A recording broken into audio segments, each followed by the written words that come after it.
The Commission will today hear testimony from 3 witnesses, including members of the Hawks. Captain Wanda explains what happened on the day that Molefe was arrested.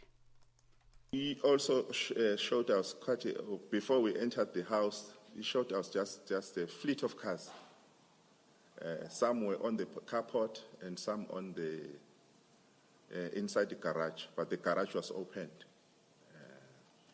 And then amongst those cars, there was that one white BMW that I mentioned earlier on, that on the back seat had a rifle bag with 3 or 4 rifle magazines loaded with ammunition.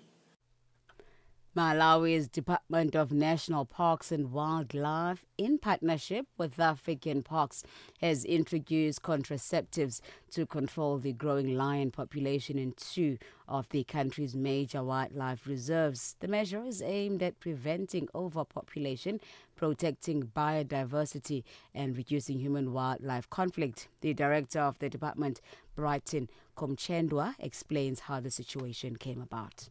Lions are fast breeders, and the Malawi government, in partnership with African Parks, embarked on restocking depleted areas. Therefore, lions were reintroduced in these 2 parks, but within short time, the population has grown to the extent that it was posing some challenges. When there's not enough prey species, you get these lions getting out into communities, injuring or killing people. So, taking the decision was to integrate communities. Lastly, 91-year-old Nobel laureate Wole Soyinka has been refused entry to the USA. The U.S. government had revoked the Nigerian national's non-immigrant visa after it was initially issued in 2024. Soyinka has had regular teaching stints at America's Ivy League universities since the mid-1990s, following his Nobel Prize for Literature in 1986. But in 2016, he had torn up his U.S. green card and renounced his American residency in protest at the first election of President Donald Trump. Soyinka showed reporters that the cancellation letter from the U.S. Consulate General in Lagos asking him to bring his passport for physical cancellation of the visa. The U.S. Embassy in Nigeria has not yet issued any comment. Now, for any news stories you'd like to share with us, please send us an email to newsroom@channelafrica.co.za or call us at +27 11 714 4459. Channel Africa News, I'm Onele Nsinzi. SABC News. The African Perspective.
All right, it's gone 7 minutes after 1 p.m. Central African time.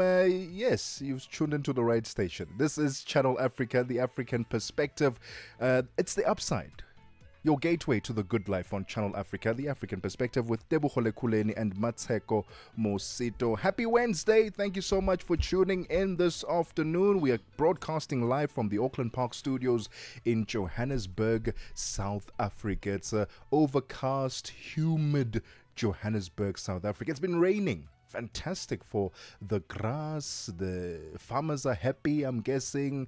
The vegetation happy. I can't wait to go safaring over the next couple of days, because with all this rain, it can only do so much good for the grass and for the animals, of course.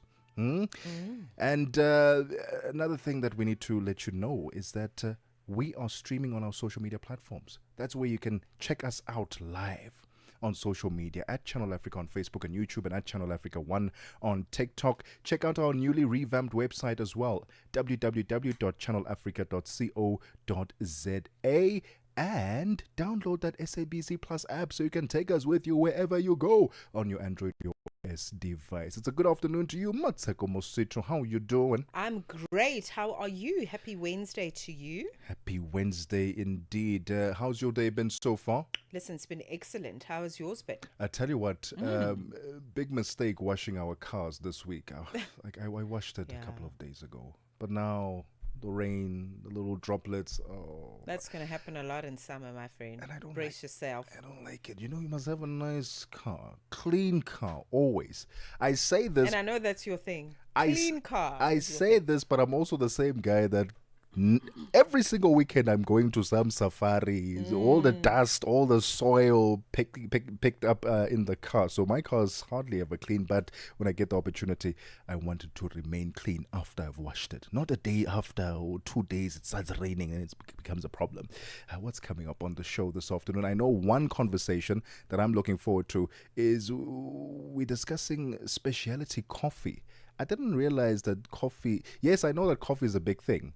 But specialty coffee, Mmatsheko Mosito, which one is this one? Listen, it's good. This one is exciting. That's all I know.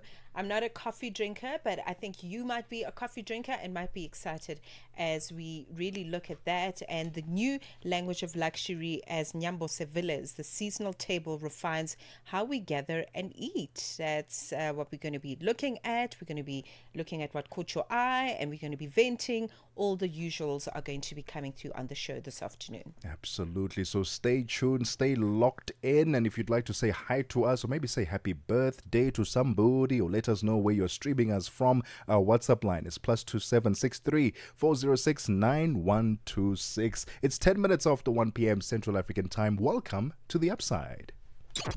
Mornings made better with Peter and Asanda on Rise and Shine, weekdays 6 till 9. The South African Medical Association, SAMA, has officially suspended all relations with the Israeli Medical Association, a move welcomed by healthcare workers for Palestine, South Africa. The organization says this decision represents a powerful stand for medical ethics, justice, and human rights, echoing the global call for solidarity with Palestinians. And recently, we've also seen other national associations, such as the British Medical Association, Turkish. They've released quite strongly worded statements, although none have gone as far as SAMA to cut ties with the Israeli Medical Association, as well as to call for the suspension from the World Medical Association. It's a watershed moment that an organization has actually taken this step. And it's not an idle threat. SAMA is a member of the World Medical Association, and they can action this resolution by bringing it before the World Medical Association. Dr. Sadiq Mullah, chairperson of Healthcare Workers for Palestine, South Africa.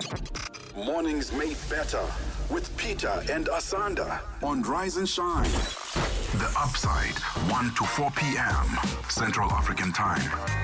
With Tebogo Lekhuleni and Mmatsheko Mosito. Only on Channel Africa, the African perspective.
It's 1:15 Central African Time. Uzozisola, Justin Vibes featuring Diamonds of Guijo and Azul Serene. Beautiful music to kickstart the upside this afternoon. Your gateway to the good life on Channel Africa, the African perspective with Tebogo, Lekhuleni and Mmatsheko Mosito. Join us live on our social media platforms so you can check out our lovely studio, the presenters, our guests at Channel Africa on Facebook and YouTube, and at Channel Africa 1 on TikTok. And don't forget to download that SABC Plus app so you can take us with you wherever you go on your Android or your iOS device. And if you'd like to revisit some of our conversations and also stream the show, check out our newly revamped website, www.channelafrica.co.za. Let's talk about coffee. From espresso shots to brand statements, coffee is no longer just a drink. It's become an experience. As we head into 2026, consumers are demanding more from their coffee moments. Traceable beans, barista artistry, sustainability and sensory storytelling. And this trend is showing us that it's not just in cafes, but in hotels as well, corporate lounges and restaurants, where coffee quality now defines the caliber of hospitality. With this shift comes both opportunity and pressure for the hospitality sector, and Hostex 2026, returning to the Sandton Convention Center from the 8th to the 10th of March 2026, is the place where the future of food, beverage and service will take center stage. From coffee tastings and innovations showcases to sourcing conversations and sustainability workshops. It's where Africa's hospitality leaders and roasters come to connect. Joining us on the line is Ian Evans, publisher of the Coffee Mag and Hostex 2026 ambassador, to unpack how specialty coffee is reshaping the hospitality playbook. Ian, thank you so much for your time. Welcome to the Upside. For some of us who are not the big coffee drinkers and experts, I don't know what a specialty coffee is. Please unpack it for me. Good afternoon, and thank you for having me on the show. It is a bit of a loaded question. The term specialty coffee is a technical term which describes the number of points out of 100 that a coffee will be given, cupped at origin, and it determines its market value. But more than that, I think specialty coffee has also become the marker of great quality experiences. So the flavor of the actual coffee that's roasted and that you taste in a coffee shop or a coffee roastery is one thing, but the experience also counts when it comes to what's become known as specialty coffee, as opposed to just commodity coffee or a general coffee out there. Okay, I'm really glad you asked that question. We just learned something. I didn't know. Lane, talk to us about what I mean, from your perspective, what do you think has driven the surge in specialty coffee? I think especially when we look at culture in local spaces over the last few years. Yeah, I think that coffee is quite unique, in terms of it not just being a beverage, but cafe culture being a meeting point for people to come and connect, to have business meetings, to go on a date. It's a very social, community-driven space. But I think, in South Africa, we're quite isolated from the rest of the world, but, that doesn't mean that our consumers in the country aren't exposed to what's happening in the world through travel, through media, through local cafe innovation. And I think, South Africans, we're very competitive, as you know, when it comes to everything. And we want as the industry to make sure that we're offering consumers and tourists to our country the best possible coffee experience that they can have. So I think a lot of it has come from the consumers themselves who are exposed to the global village. But I think also as the industry ourselves, we are very proud as South Africans, and we want to make sure that a flat white that you have here is as good as one that you would have in Melbourne or New York or in Paris. I love that. We're having a conversation about why specialty coffee is becoming the heart of South African hospitality, and this will be showcased at next year's Hostex 2026 at the Sandton Convention Center. We'll continue our conversation right after this. It's 20 minutes after 1 p.m. Central African Time. África. Conhece o Ntivani? Claro que sou eu. Ntivani é o amante da música de corpo e alma. Eu amo música africana. Ele aprecia todos os tipos de melodias e passa os seus dias a ouvir a Channel África.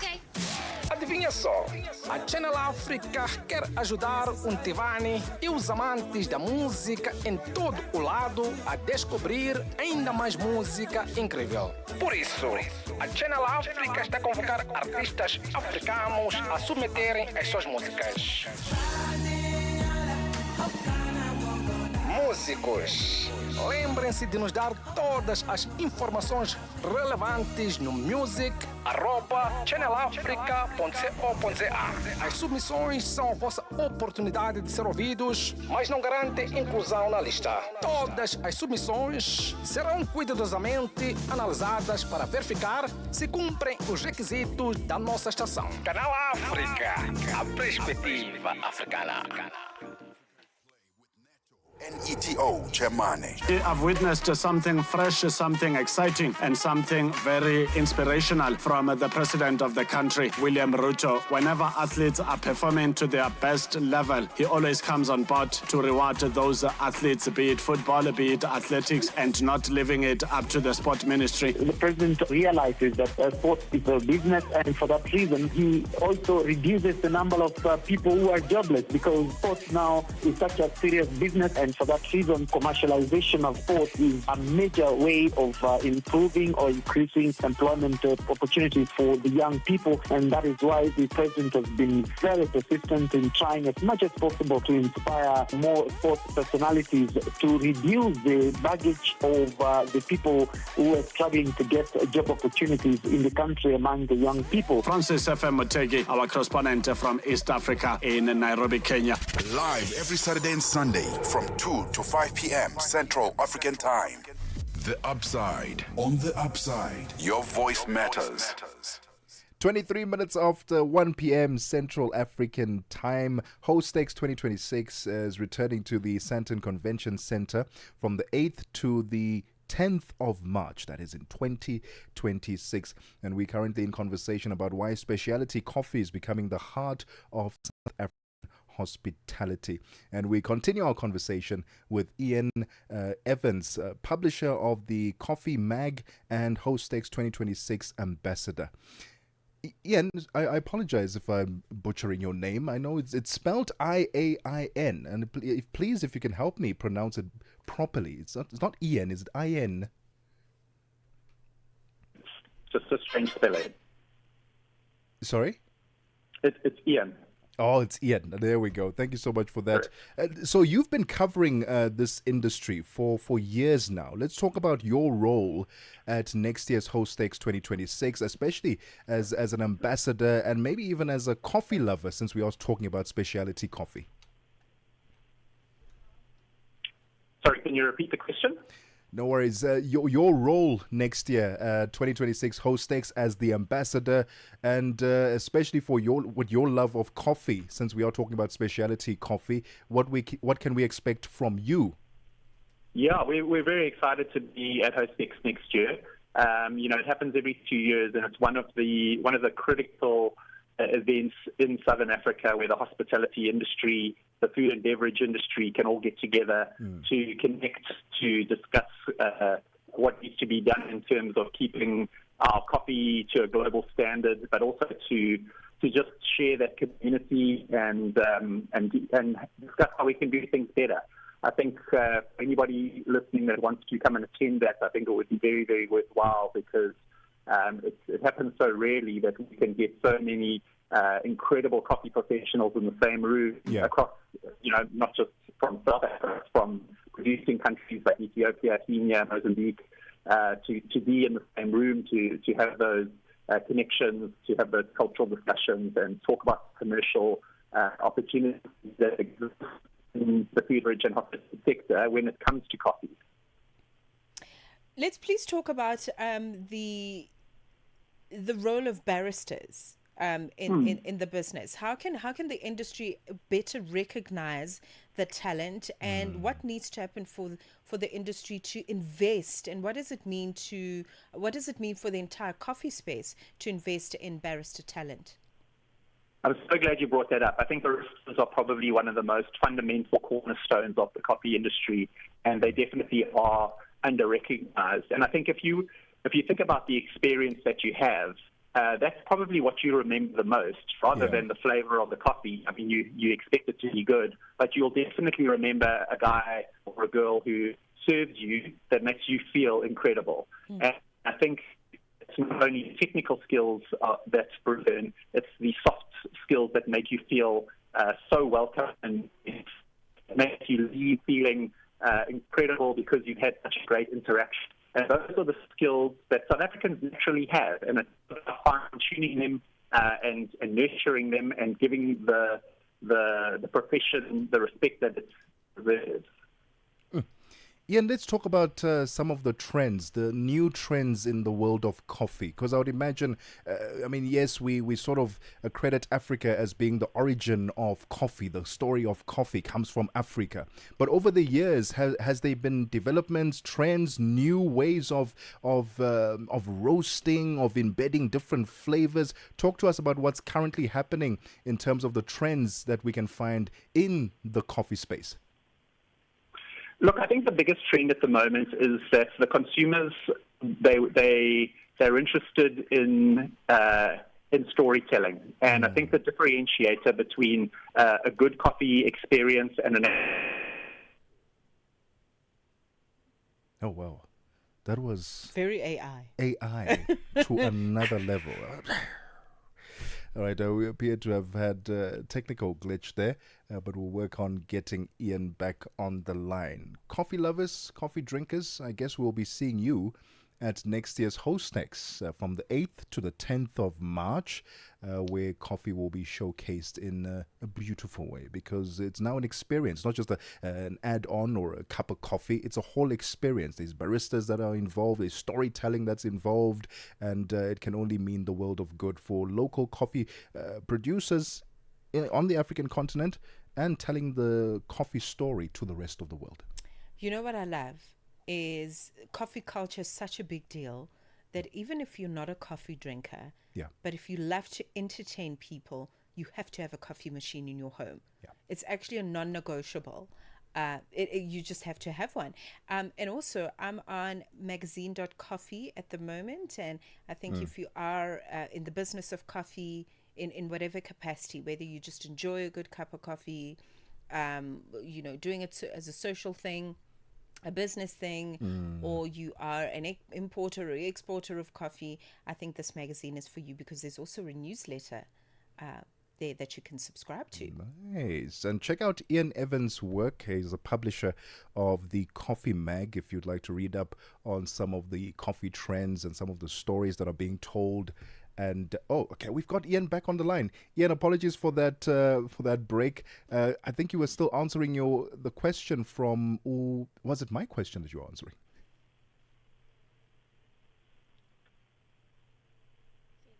Hi, Ian, can you hear us? Hi, yes, loud and clear. There we go. So we were talking about the trends. And I think you just got cut off there, talking about the trends in coffee at the moment. Yeah, I just think, the final thing for probably your listeners to take into account is that these days, people want to know the provenance of the coffee. I think that's important, and they don't just want to come in and taste the coffee, but they want to know about it. They want to know that the farmers are being well paid. They want to know that the cafe is using sustainable practices. They want to be entertained by the barista, telling them where the coffee was farmed, how it was farmed and processed, who roasted it and why, and what they can expect from it, because that's what is going to differentiate that experience from the next experience. And I know that that's not always possible when you're maybe sitting at a restaurant and you order an espresso to go with your dessert. But I think that's where we have to look, and that's obviously a long-term plan. But it's really exciting to see how much the storytelling behind the coffees has grown in the last decade or so, and not only with the skills that have improved, that we're getting better quality extraction of espressos and pouring beautiful latte art, or tasting amazing iced coffees. The scope of the beverage is just so vast, and I think it's the baristas and the people in the coffee industry that are driving that forward. That makes me so proud to be part of the South African coffee community at the moment. Man, it sounds so exciting. If there's one guy you need to pay attention to when he speaks about coffee, it's definitely Ian Evans. He has emceed hundreds of local coffee competitions. He knows what he's talking about. He co-founded and is also the publisher of Coffee Magazine, okay, the one I was talking about. So please go and subscribe on the newsletter if you'd like to acquaint yourself with what's happening in the business. I want to start hosting people in my home, so I'm going to invest in a really good coffee machine. Ian, it was a pleasure to talk to you. Thank you very much for the time. Thank you so much for having me. It's been a pleasure. Thank you. All right, so please go online. If you type the Coffee Mag, Coffee Magazine will pop up. Okay, magazine.coffee is where the website is, and you can subscribe to the coffee newsletter, get all the exciting news, get to find out about barista championships and all of that's happening in the space of coffee and coffee drinking and coffee making and all the good stuff in between. You've said a lot of coffee. Just that coffee. In 10 seconds. It is 1:30. Yeah, let's get the latest sports with Musibudi Makura. Sports on Channel Africa. The African perspective. Thank you so much, Tebogo. Very good afternoon from the Sports Days. Now, Football Association of Zambia has mutually parted ways with the Zambia national soccer team coach Avram Grant.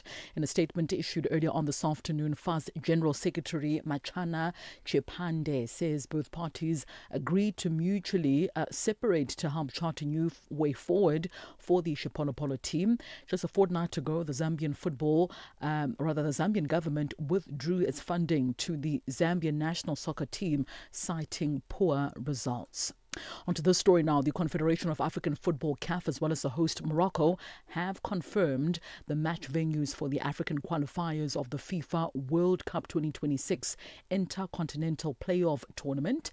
Now, the mini tournament will be staged between the 13th as well as the 16th of November in Rabat, Morocco, and will feature Cameroon, the Democratic Republic of Congo, Gabon, as well as Nigeria.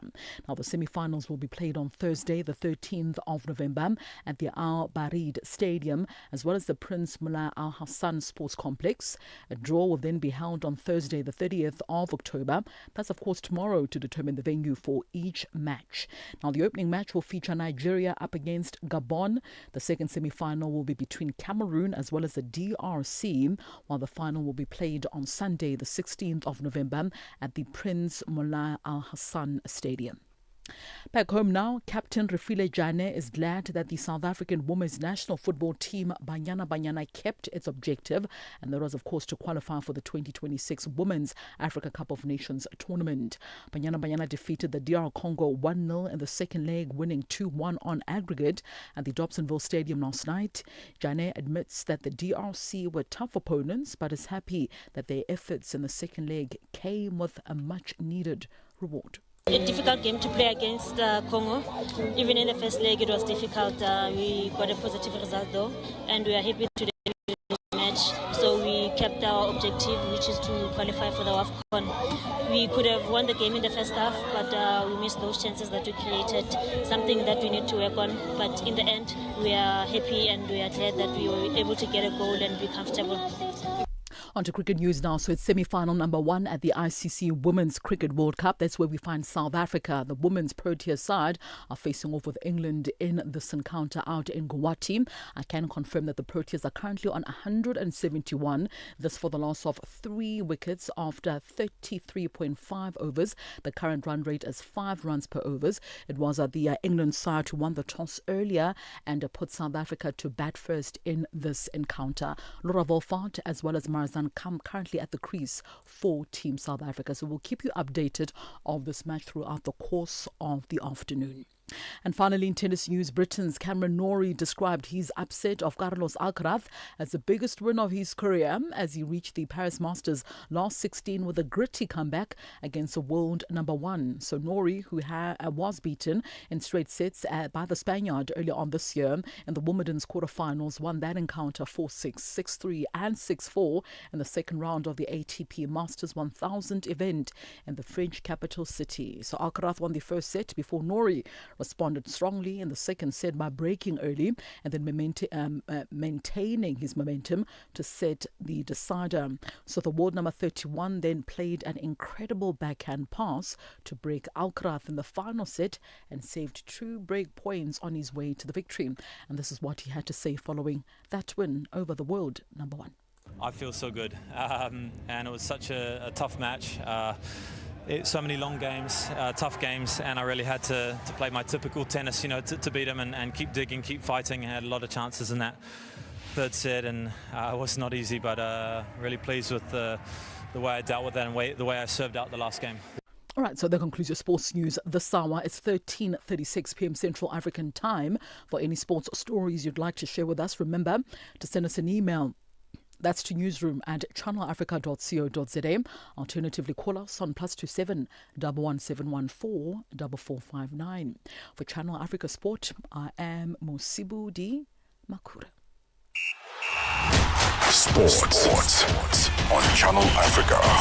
The African Perspective. Ukatili wa kijinsia unaharibu maisha na kutenga jamii. Hutokea nyumbani, shuleni, kazini na mara nyingi kwa ukimya. Lakini hauwezi kuendelea. Ukiona, ongea.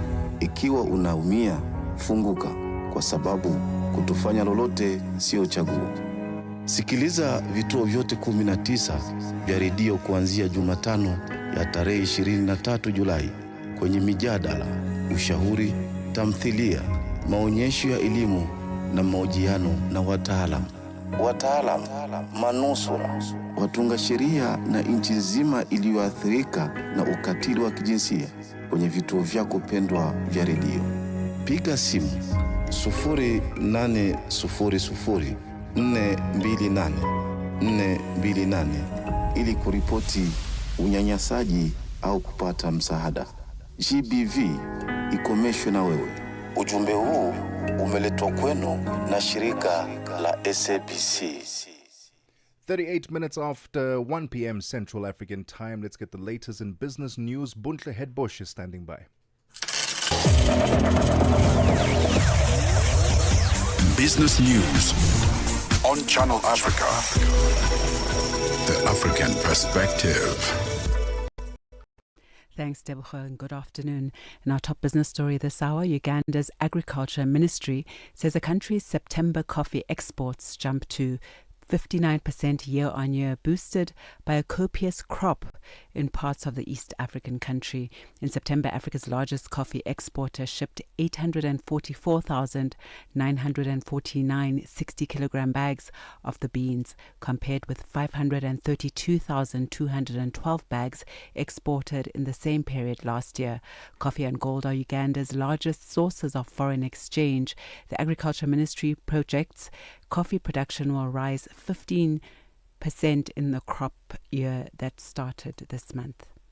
The International Monetary Fund says it had productive talks with Malawi's new government during its annual spring meetings and the annual meetings in Washington earlier this month. This as the Southern African country looks to secure a new lending program after its IMF was terminated in May following its failure to restore macroeconomic stability. The global lender, in its Sub-Saharan African Regional Economic Outlook for October 2025, raised concerns about the widening gap between Malawi and other economies in the region. Chief Economist and Director of Economic Research and Strategy at the Don Consultancy Group, Chifipa Mango, explains some of the measures the country needs to take to boost economic growth. Malawi, I think, realistically has actually been exporting most raw materials. But I think there is a push with the new government towards incentivizing the industries in terms of creating special economic zones where there could also be some element of tax incentive to encourage more investment into the Malawi economy on the value addition point of view. But I think also on the mining side, there's just been also an issue of a directive by the new government in terms of banning of raw material exports in the mineral sectors of Malawi, so that now there can be more value beneficiation of the Malawi products. Chief Executive Officer at the SABC, South Africa's public broadcaster, Nomsa Chabedi, has told Parliament about how the outdated funding model and unfunded public mandate is impacting the organization's operations. The public broadcaster is appearing before the Standing Committee on Appropriations to discuss its funding model. She says even though the organization has done well from an audit perspective, it cannot afford to carry on as normal and warned of the possibility of a blackout. Chabedi and SABC board chairperson Dr. Katuchelo Ramukumba have asked for the committee's support in keeping the company afloat. October marks Cybersecurity Awareness Month, and experts are concerned that South Africa continues to rank among the top 5 countries most vulnerable to cyber attacks. International technology brand SoftSwiss says in South Africa, account takeovers, large-scale phishing in local languages, and automated abuse against payment systems are rife. Deputy Chief Security Officer at SoftSwiss, Artem Bakchov, says the average cost of a data breach in South Africa stands at over $2.5 million. There are a lot of reports about cybercrime that been published by different institutions who collaborate with law enforcement. So generally we can trust into these statistics. The recent reports really highlight that South Africa ranks in top 5 to top 3 list of countries with a high level of cybercrime per capita. Donald Trump has arrived in South Korea to join other heads of states and business leaders attending the Asia-Pacific Economic Cooperation Forum in the city of Gyeongju. On Thursday, he'll meet his Chinese counterpart, Xi Jinping. The BBC's Jake Kwan has more details. World leaders are gathering in South Korea's ancient capital this week, and U.S. President Donald Trump is one of the first to arrive. On his way from Japan, he said he is optimistic about his meeting with the Chinese leader, Xi Jinping. Before then, he will speak to prominent industry leaders, including the CEO of NVIDIA and Samsung, and later sit down with South Korea's president, Lee Jae-myung. Mr. Lee is hoping to negotiate lower U.S. tariffs on imports from his country. Other leaders, too, are hoping to resolve their own trade disputes with the U.S.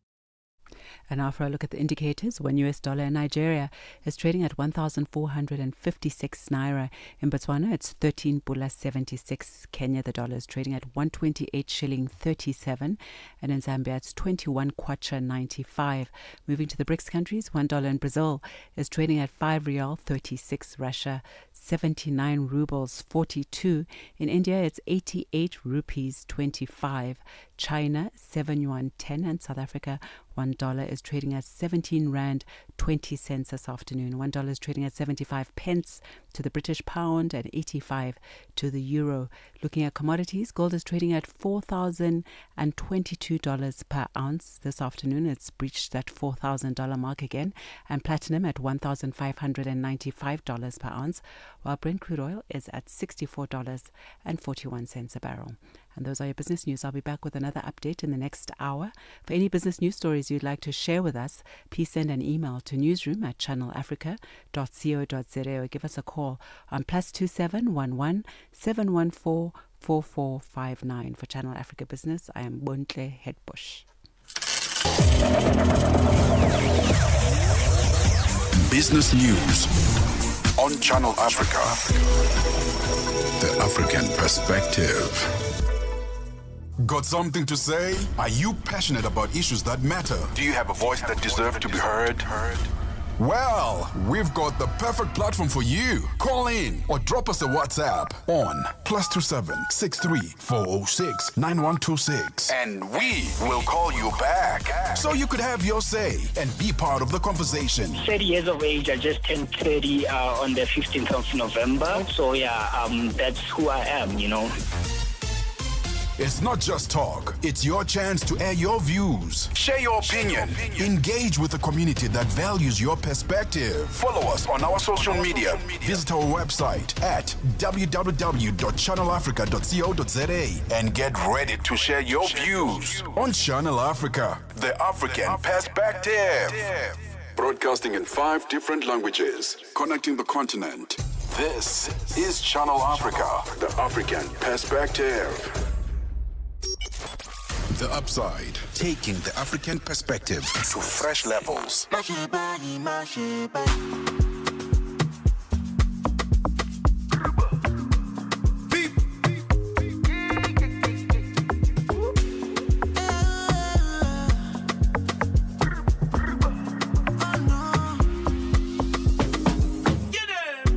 I want to see you tonight. I will catch a flight and come see you tonight. Girl, I want to see you tonight. I will catch a flight and come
I don't shibang, but I don't know, no. Solo time. And if you say you know, do I go and die? Me, I don't balanga, I don't know, no. I'm on a radar. I go take flight, and I go fly to you. As you day waste time, I feel to come to you. I go take flight, and I go fly to you. As you day waste time, I feel to come to you. Salty love, oh girl, you got me wanting more. I can't get enough of your salty love. Oh girl, you got me wanting more. Mashiba.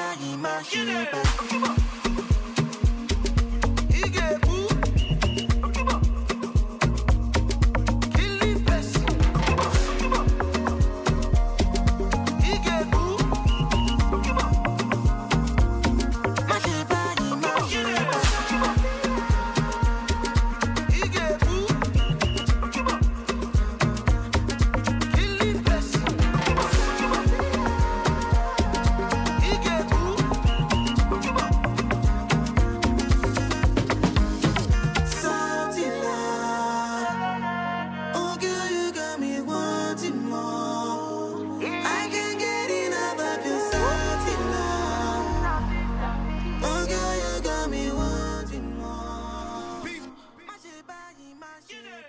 Southie Love, Peruzzi featuring Fireboy DML. Beautiful music on the upside this afternoon. Your gateway to the good life on Channel Africa, the African perspective. We're going to take a quick breather. When we get back, it's time for What Caught Your Eye. Conversations are happening, and Channel Africa is at the heart of them. We tell the African story with clarity, pride, and purpose, reaching audiences that matter to your brand. Partner with us and connect your business with listeners across borders in multiple languages and markets. For partnership opportunities, sponsorship, or sales, email us at partnership@channelafrica.co.za. Channel Africa, the African perspective.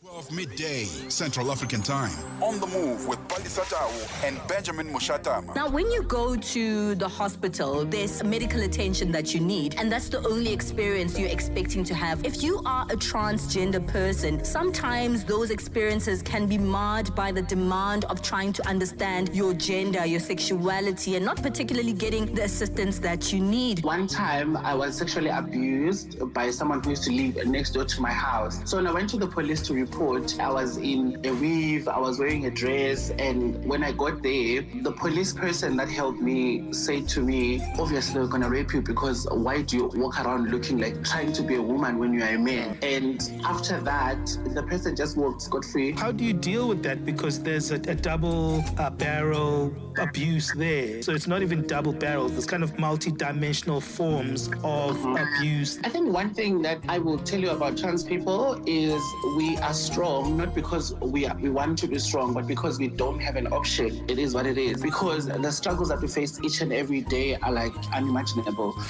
Keeping you on the know and on the move. We are on Open Views Audio Bouquet. Channel 628. 9 minutes before 2 p.m. Central African Time. I got ahead of myself. It's not what caught your eye time. It's time to vent. It's vent o'clock time. And I tell you what, my vent has to do with a little audio clip that we're going to play now on our platform. And I want you to listen to the vent itself because there's a lot to unpack there. And I'm just going to ask our producer just to play the voice note there, because I want you to listen to it and then we can vent about it properly, because I was a bit disturbed by what I heard, because it got me asking the question, where do you draw the line between helping someone and infringing on their personal space? All right. So if we can listen to this little voice note and then we'll vent about it properly. All right, she's still. A man saved a woman who was on the verge of being hit by a car but was charged with sexual harassment because he made inappropriate contact with her. Police in Los Angeles said 32-year-old Daniel Reed noticed Jessica Moore stepping into the street while looking at her phone. A car was racing toward her seconds away from impact. Daniel reacted instantly, grabbing her and pulling her out of the way just before the vehicle passed. Surveillance footage later confirmed that his actions had prevented a major accident. However, Jessica later filed a complaint stating that Daniel's actions were inappropriate and violated her personal boundaries. Her legal team argued that no one has the right to touch another person without consent, even in an emergency situation. The case has triggered nationwide debate. Millions online argue that Daniel should be recognized for his quick thinking rather than punished for it. Others insist that physical boundaries must still be respected regardless of intent. Legal experts say the case will likely hinge on intent and public morality, raising questions about where the line should be drawn between consent and heroism. Daniel has maintained that his only intention was to save a life. What do you think? I think it's interesting. I've never heard of that before.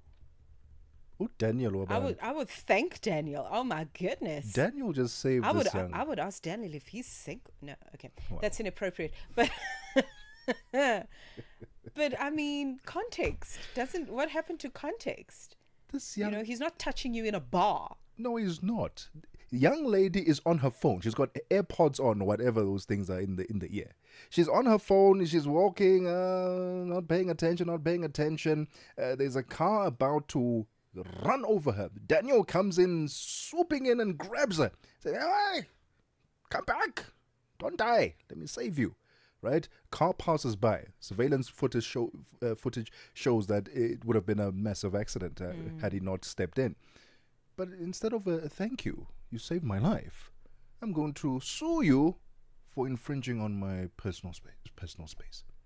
Yeah, so what did Daniel have to do in that situation? Should he have just let her be? I don't know what the culture is like in the States, to be honest. We would look at that as heroism. Yes. In many parts of our country. Many parts of the world. Let me tell you, where I come from, that would be considered heroism. You would be given an award for that level of assistance for another human being. But I don't know what the culture is like in the US. You're not supposed to. What did the reporter say? You're not supposed to touch a person without their consent, even in an emergency. So the culture there is clearly very different to where I come from. So it's very difficult for my mind to comprehend what is going on in the United States of America. No. It's ridiculous. It's seeing someone who's having maybe they are choking or something, right? They're choking at a restaurant. I can't breathe. And then you approach them. Instead of doing the CPR, what, or whatever the case is, or whatever they call that thing, they are saying that the first thing you must do is, Mmatsheko, can I touch you? Can I touch you? Do you agree? Mmatsheko, can I touch you? I cannot touch you until you agree. Come on now. I mean, what That's sense ridiculous. does that make? Anyway, that's what I wanted to vent about. What do you think? Was Daniel correct in helping this young lady? Is she exaggerating, just, being a bit extra by suing him for touching him appropriately? Because in that moment, it's not like I'm looking how I'm touching you. And in that video, he didn't touch her inappropriately. He just grabbed her. And she's just complaining that you infringed on my personal space. Like, I didn't give you a right to come here and touch me. And by doing so, saved her life. Okay, so what do you think? Let us know on our social media platform at Channel Africa on Facebook and YouTube, and at Channel Africa 1 on TikTok. What would you like to vent about? It's always so funny because our vents are always so similar. I wanted to actually touch on queue etiquette. Like how close should we be to one another? It was perfect during COVID. I wanted to say I actually missed the COVID period for that particular reason, because we had a healthy distance between one another. I couldn't smell your breath. Yeah. Now you literally are sitting on top of me, and I don't know you. I don't want to know you. I just want to pay for my food and leave. Okay, of course, I'm using the example of a supermarket context where we're in a queue, and it's a very long queue, and the supermarket is stuffy, and we all need to just pay and go. Is it necessary for you to literally like stand right behind me where you are touching my skirt, like where you are, where I could hear you breathing? I don't want to hear you breathing, sir or ma'am. Do you know what I mean? And also, sometimes I show people I'm uncomfortable with the closeness, and I move away, and then they come, and then they follow me. Okay. And then I literally have to stuff myself in between because the tills in South Africa have those, what do they call them? Impulse purchases. So the gum and the crisps and the chocolates and sweets and that sort of thing. I literally stuff myself in between those shelves so that you don't come close to me. And I've always been like that, whether it's in the supermarket or the bank or home affairs or whatever. I really just don't want people standing too close to me.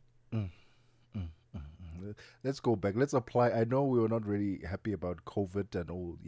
Let's not do that. But let's go back to those practices. Some of those practices really helped a lot. The queuing practice was one of them, standing about a meter or two away from the next person. Yeah, man. And perhaps it's now the urban culture, because Johannesburg is a mess. In many respects. I mean, we're living on top of each other, and so I think people are just used to that. You've got neighbors at the top of you, the cockroaches come down into your flat, or whatever the case is, and then there's the queue situation. We're always literally breathing the air of strangers. And I don't know if it's an impatience thing, because you're going to get there anyway. I promise you are all going to the same place. No, there is no need for you to breathe down my neck in the queue, I mean, no, we need to come up with sort of unspoken rules and etiquette of how to treat one another 100%. In public spaces, especially if we're queuing for the same reason. 100%. I'm sure we can still afford 100%. To keep a distance. There are so many unspoken rules that we have, like if you walking on the sidewalk and you're a guy walking with a lady, make sure that the lady is not facing the road, so you are on the road side and she's on the other side. Basic etiquette. You go to the men's the lavatories, you go to the men's right, and you've got urinals and you've got like 3 or 4 of them. You leave one in between. You don't go and stand next to someone who's using a urinal. They'll do that. There's no need for that. But let me tell you, unspoken. The ladies in the government departments, they don't help. Come, Sudella, come closer. Get closer. Sudella, they encourage us to sit on top of each other. Unacceptable. No, for Unacceptable. Me. Unacceptable. It's 2 p.m. Central African time. Let's get the latest news with Onel Nsinzi. SABC News. The African Perspective. Thank you, Tebogo. Looking at your top stories. Scattered protests erupt as Tanzania holds general elections, and Nigerian Nobel laureate Wole Soyinka refused entry to the USA. Your latest news. Greetings to our listeners. Scattered protests have broken out in parts of Tanzania today as the country holds a general election that's marked by the absence of major opposition candidates. Demonstrators in urban centers such as Ubungo, Miemba and Tunduma have voiced frustration over the detention of Chadema leader Tundu Lissu and the disqualification of Act Wazalendo's Luhaga Mpina, both of whom were barred from contesting the presidency. Security forces, including the Tanzania People's Defense Force, have been deployed in key areas to maintain order, with reports of tanks and armed personnel visible near polling stations. Sudan's foreign ministry has ordered 2 senior officials from the UN's World Food Programme to leave the country within 72 hours. The ministry says it has summoned the WFP country director, Laurent Bokera, and informed him of the decision to expel him and Operation Officer Samantha Karjan. The BBC's Richard Kagao. No reason was given for the expulsions, though the ministry said the move would not affect the WFP's operations in Sudan. The agency and senior UN officials have protested the decision, saying they're engaging with Sudanese authorities to resolve the matter. The UN warns the move could disrupt provision of life-saving aid to millions of people facing extreme hunger and starvation. Sudan's army-backed government has previously accused aid groups of breaking local laws and releasing misleading reports on famine conditions. The expulsions come days after the paramilitary Rapid Support Forces fighting the National Army captured the city of El Fasher in Darfur. Malawi's Department of National Parks and Wildlife, in partnership with African Parks, has introduced contraceptives to control the growing lion population in two of the country's major wildlife reserves. The measure is aimed at preventing overpopulation, protecting biodiversity, and reducing human-wildlife conflict. The director of the department, Brighton Komchedwa, explains how the situation came about.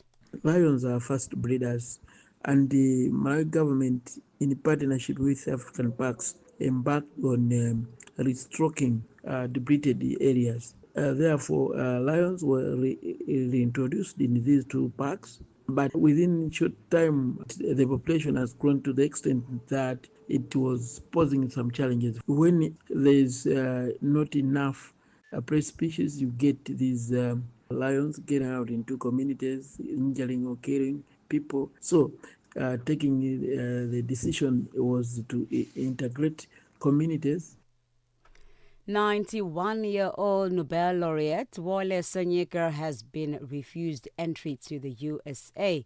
The U.S. government has revoked the Nigerian's national non-immigrant visa after it was initially issued in 2024. Soyinka has had regular teaching stints at America's Ivy League universities since the mid-1990s, following his Nobel Prize for Literature in 1986. But in 2016, he had torn up his U.S. green card and renounced his American residency in protest at the first election of President Donald Trump. Soyinka showed reporters the cancellation letter from the U.S. Consulate General in Lagos asking him to bring his passport for physical cancellation of the visa.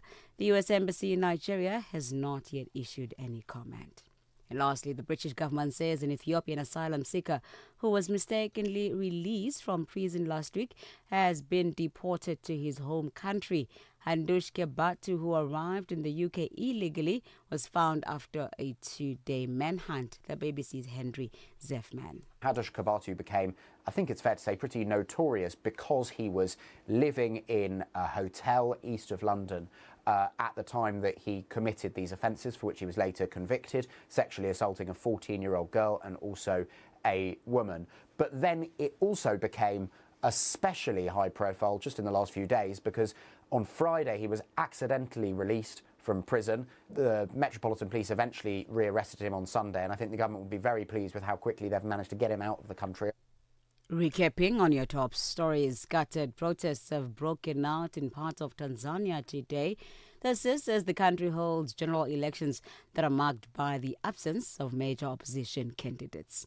For any news stories you'd like to share with us, please send us an email to newsroom@channelafrica.co.za or call us at +27 11 714 4459. Channel Africa News, I'm Onele Nsinsi. SABC News. The African Perspective.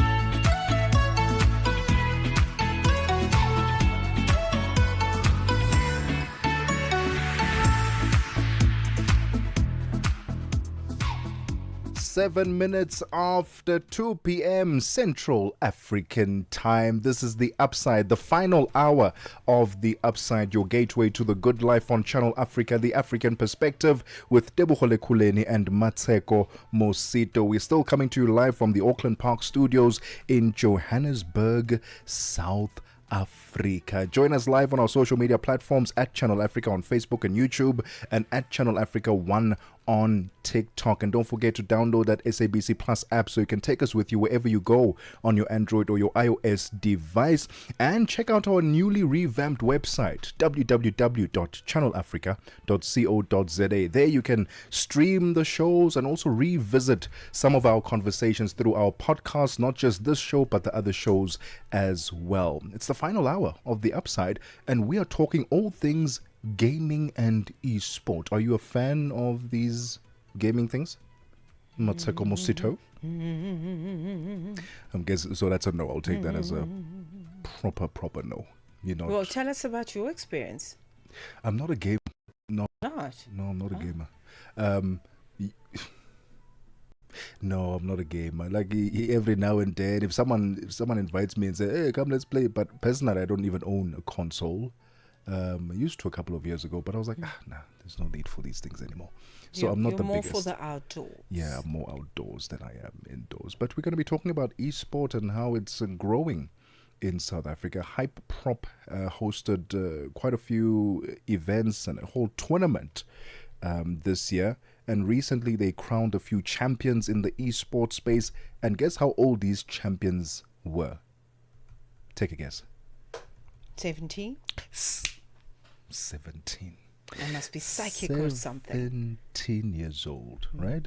And now, can you now imagine that 35-year-old playing against a 17-year-old? Like, they've got all the time in the world to go play. We've got to work. We've got other responsibilities. We don't have 24 hours to sit behind the console and play and finesse. Have you not heard anything that the guru Aliyah said before she left the planet? Which is? Age ain't nothing but a number. Oh, wow. Did you not listen to a word of what the Queen said? No, I'm just kidding. Wow. All I'm saying is that these winners, these champs, are very young. They're very young. But it's good because there's a whole business of e-sport. It's growing in South Africa, in Africa, and we're going to be exploring what's next for Hyperprop and such tournaments in South Africa and beyond, and what impact this is going to have on job creation. Because now you think about gaming developers. Game developers are a big thing. We need more game developers in South Africa to tell African stories through the games. Can't just be playing Marvel, what. We can create our own Brakota. You can create Brakota content and characters in South Africa and Africa. We can do that. But we'll be talking all things gaming in this hour. And then later on, we've got Vent O'Clock. No, Vent O'Clock. What caught your eye? Today, I'm everywhere. It's 10 minutes after 2 p.m. Central African Time. Don't go anywhere. Africa in Business on Channel Africa. The United States was very vocal at the beginning of South Africa's G20 presidency, and this is largely due to strained relations with South Africa at the time, that they were not really keen on participating. Where do they stand right now? The US is planning to take over the presidency of the G20 next year, and our understanding from them is that they intend to continue to do so, and therefore it is quite difficult then to be in a situation where you are not attending deputies' meetings or discussions during our presidency and then to take over the presidency next year. From a finance track perspective, there has been engagement. We've been working on a communique last week and this week here in Zimbabwe. What's important about that is that it's a consensus document. And so all the members in the room have to agree to the language that is used there. And our US colleagues have been part of those discussions and negotiations. Bringing the African markets into your home.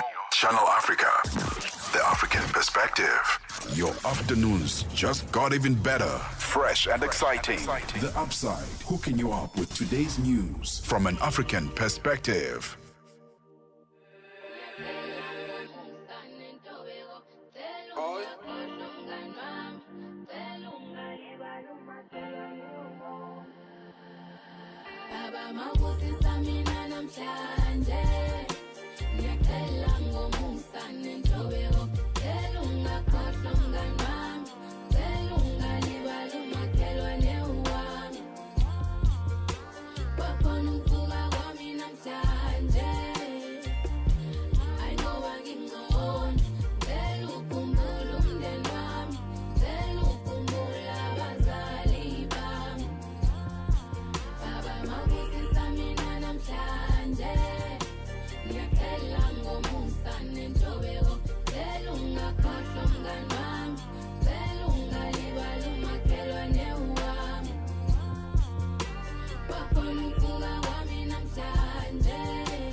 I'm good, and yourself? How are you? Good, thanks.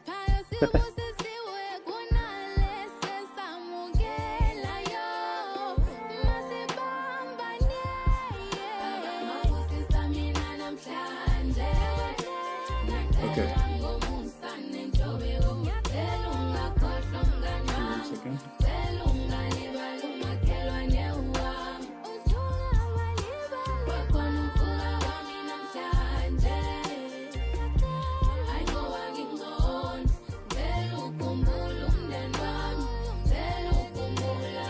Oh.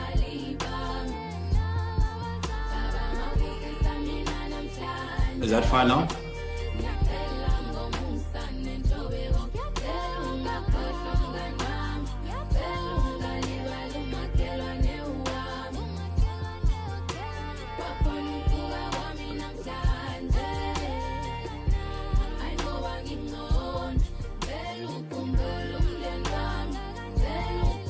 Am I fine now? Okay, I have to. Okay. How's that now? All right.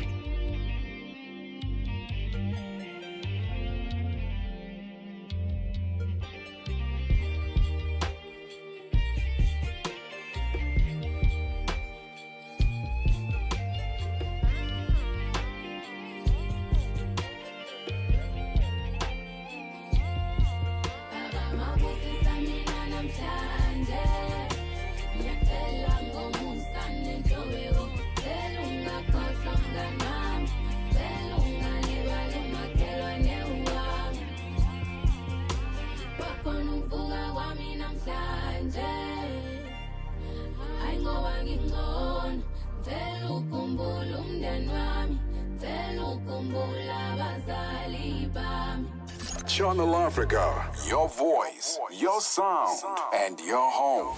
Stay logged right here.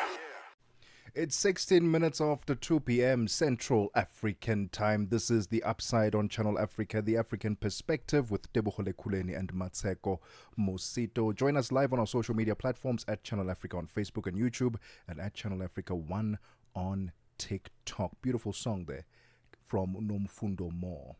Izibusiso. Blessings. I just love that song. At some point, I had it on repeat, driving to work, from work to what a beautiful song and a powerful message.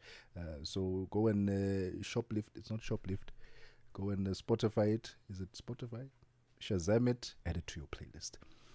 But let's add another experience to our playlist as well. We head over to the city of Durban, KZN. Is that where we're going? Absolutely. We're 16 minutes into 2 p.m. in Central African time. Welcome to the Upside. A pleasure to have you join us until 4 p.m. Tebogo, Lekhuleni and Mosito in your company as the Upsider. All right. So Nyambo Villas has unveiled the seasonal table, a luxury long table dining experience. Picture it for yourself. As hosted at the breathtaking Casa del Mar Villa on KwaZulu-Natal's northern coastline. So this is a curation that is put together by designer Mfundo Ngobo, known for his celebrated social gatherings. Okay, at top hotels. This is an event that invites guests to fine dining and coastal beauty. And the inaugural experience, I beg your pardon, brought together a select group of creators for a weekend of culinary artistry and to come through for a lunch and really just experience this colorful curation, as it were. So let's have a conversation about it. Let's talk about the beachfront. Let's talk about how it meets luxury and culinary spaces. Njabulo Mthethwa, founder of Casa del Mar Villa, and Mfundo Ngobo, experience curator, are joining us on the line this afternoon. Gentlemen, good afternoon. Welcome to Channel Africa. Good afternoon. How are you guys doing? We're good. Thank you. Let's talk about Hello. Njabulo. Let's start with you. Let's talk about Nyambo Sevilla. It's known for its blend of luxury, but also it's very authentic still. So talk to us about how you were able to then come up with this grand idea of a seasonal table to embody the space and its philosophy at this time. Well, Nyambo Villas is a Black-owned luxury holiday letting agency and property management. We're based all over the country. We have access to over 55 properties, where we're managing over 15 properties that are in the northern coast of Durban, which is your Palito, Salt Rock. We have also properties in the Midlands, which is the farm experience, and also in Cape Town, which is Clifton, and in Gauteng. We basically found an opportunity where we wanted to basically introduce the world that Nyambo Villas can enter into the intimate luxury experience of basically accommodating certain markets to be able to stay at our experiences, have a luxurious time, be able to hear, see, and feel the experiences. The coast meeting the plate, a seasonal table, a breathtaking long table dining experience at Casa del Mar. And we're currently in conversation with the two men who are responsible for this experience, Njabulo Mthethwa, the founder of Casa del Mar, and Mfundo Ngobo, the visionary behind the experience. It's 20 minutes after 2 p.m. Central African time. We'll find out a bit more about this experience and what we can expect and how we can get involved right after this. Got something to say? Are you passionate about issues that matter? Do you have a voice that deserves to be heard? Well, we've got the perfect platform for you. Call in or drop us a WhatsApp on +27 63 406 9126. And we will call you back so you could have your say and be part of the conversation. 30 years of age. I just turned 30 on the 15th of November. So that's who I am, you know. It's not just talk. It's your chance to air your views. Share your opinion. Engage with the community that values your perspective. Follow us on our social media. Visit our website at www.channelafrica.co.za and get ready to share your views on Channel Africa, the African perspective. Mmatsheko Mosito and Tebogo Lekhuleni on the Upside. Well, there's luxury and then there's intentional luxury. This is where every detail, every flavor, and every view is curated with purpose. And that's the essence of the seasonal table. It's a breathtaking long table dining experience hosted at Casa del Mar, the signature villa by Nyambo Villas on KwaZulu-Natal's north coast. And we're currently in conversation with the experienced designer Mfundo Ngobo and also the seaside curation expert, the founder of Casa del Mar, Njabulo Mteto, just to tell us a bit more about this experience. They're opening it up to the public on the 28th of November after a very successful launch with some leading creatives and content creators that got to experience this. Njabulo, let's talk to you. Did we talk to Njabulo? Started with Njabulo. Mfundo, I wanted to find out from you because you are the brain behind the seasonal table. What was the inspiration behind it? Because I have gone to different places, beautiful places, I felt like these types of experiences, I felt like they needed to be opened up to the general public. You know, not everyone can afford to stay in a 45 million rand house, you know. So I felt like I had this idea where, because I go to these places, I wanted to bring everyone in as well to sort of enjoy these experiences with me. Can you hear me? Yes, we can hear you. Thank you so much, Mfundo. Njabule, let's talk about this launch. Tell us about the launch, but also in your response, I'm very interested to find out about the growing trend of experiential luxury travel, especially in KZN. Well, I mean, if you know, KwaZulu-Natal is a very known province and town because of its heritage from a traditional point. We have a lot of European and people from all over the world that are actually coming through to actually explore the different aspects. So from my side, for as Nyambo Seville is coming through from a luxury holiday point, we are able to showcase all the different venue points and villas that makes us very unique. So there is a lot of diversity when you're learning different traditions from vice versa. So there are a lot of great opportunities also from a traditional point also and a cultural point. And Mfundo, the launch featured 7 colors on the table. Tell us about that feast and the story that you wanted to tell. Well, so I think in the spirit of keeping the 7 colors vibrant, comforting, and familiar, but elevated through presentation, like with our chefs, we wanted to plate it beautifully with refined flavors, textures, yet still feels like a Sunday meal made with love. I love it. I love it. The 28th is like my birthday weekend, so I might just come through for this one. Okay, so if we do want to perhaps book the experience, what are the requirements? What do we need to do, and what is on the itinerary, Njabulo? So the itinerary, we've got 2 types of packages, right? We have the Casal Damar and Nyambo Sevilla's end-to-end experience where that is a Friday to Sunday. So you get picked up at the airport in a luxurious V-class. You have your welcome drink.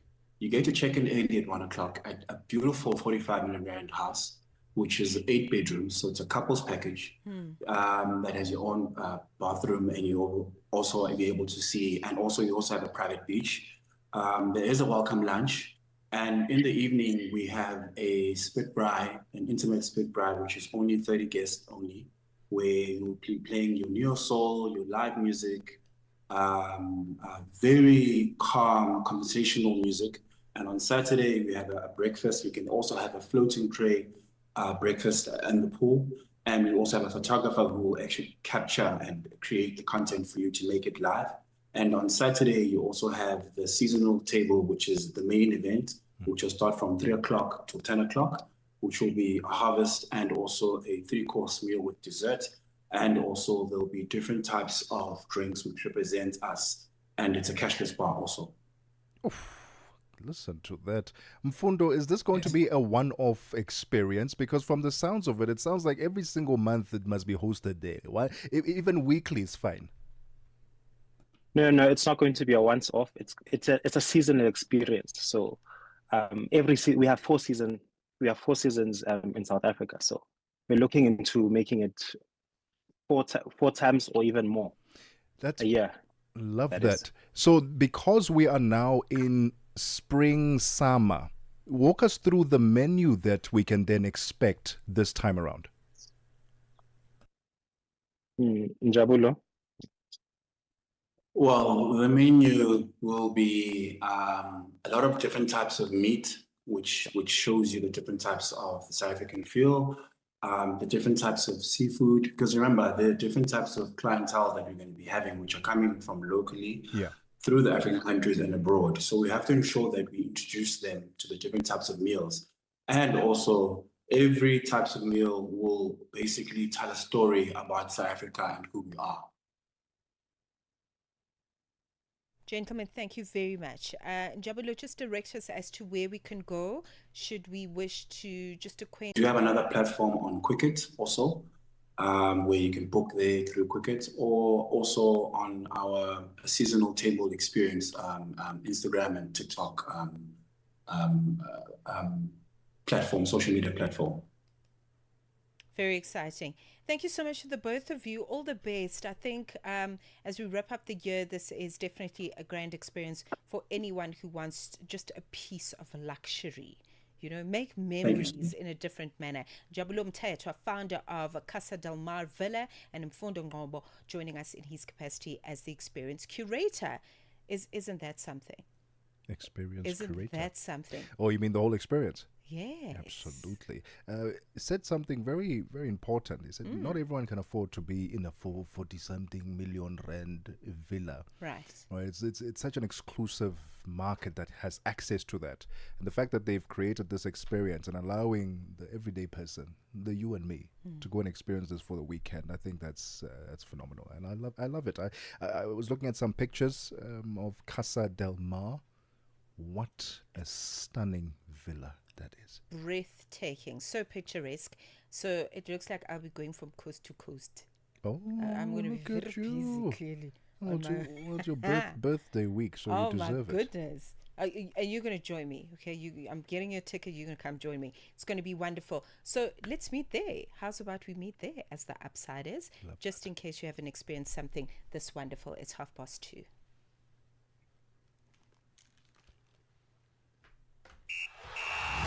Sports on Channel Africa. The African Perspective. It's a very good afternoon from the sports desk. I am Musibudi Makura with your latest sports news at the Sawa. So 12 nations have booked their place at the Total Energies CAF Women's Africa Cup of Nations tournament in Morocco in 2026 after 2 qualifying rounds. The host Morocco runner-ups at the last 2 editions of this year's tournament, or rather of the tournament, will again look to turn home support into silverware in 2026. The competition will be quite fierce. So 10-time African champions Nigeria remain the team to beat. The Super Falcons are targeting an 11th title to underline their long-standing dominance of the continent. Now, behind the heavyweights will be the likes of Ghana, third at the last tournament, and arrive with the clear ambitions also of winning the tournament in 2026. Zambia as well as South Africa, now regulars at the highest level, round out a very strong group of favourites in which fine margins do matter. The 2026 edition will also showcase new faces. The likes of Cape Verde as well as Malawi are set for their first ever finals, which is a historic moment for two nations where the women's game is rapidly growing. At the same time, Kenya as well as Burkina Faso, returning after spells away, will be eager now to prove they belong in this select field.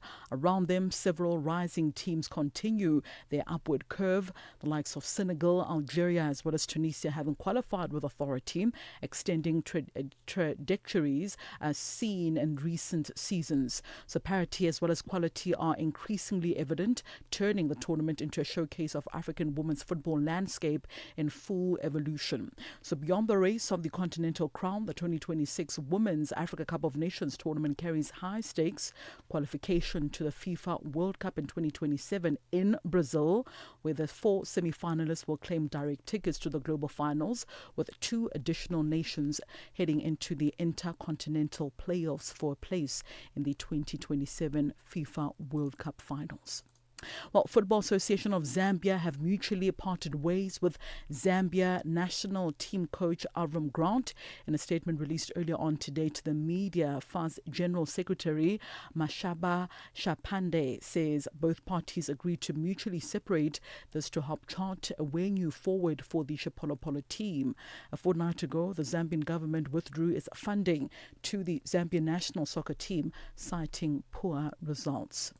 On to some tennis news now. Britain's Cameron Norrie described his upset of Carlos Alcaraz as the biggest win of his career as he reached the Paris Masters last 16 with a gritty comeback against the world number one. So Norrie, who was beaten in straight sets by the Spaniard earlier on this year at the Wimbledon quarterfinals, won that tie 4-6, 6-3 and 6-4 in the second round of the ATP Masters 1000 event in the French capital.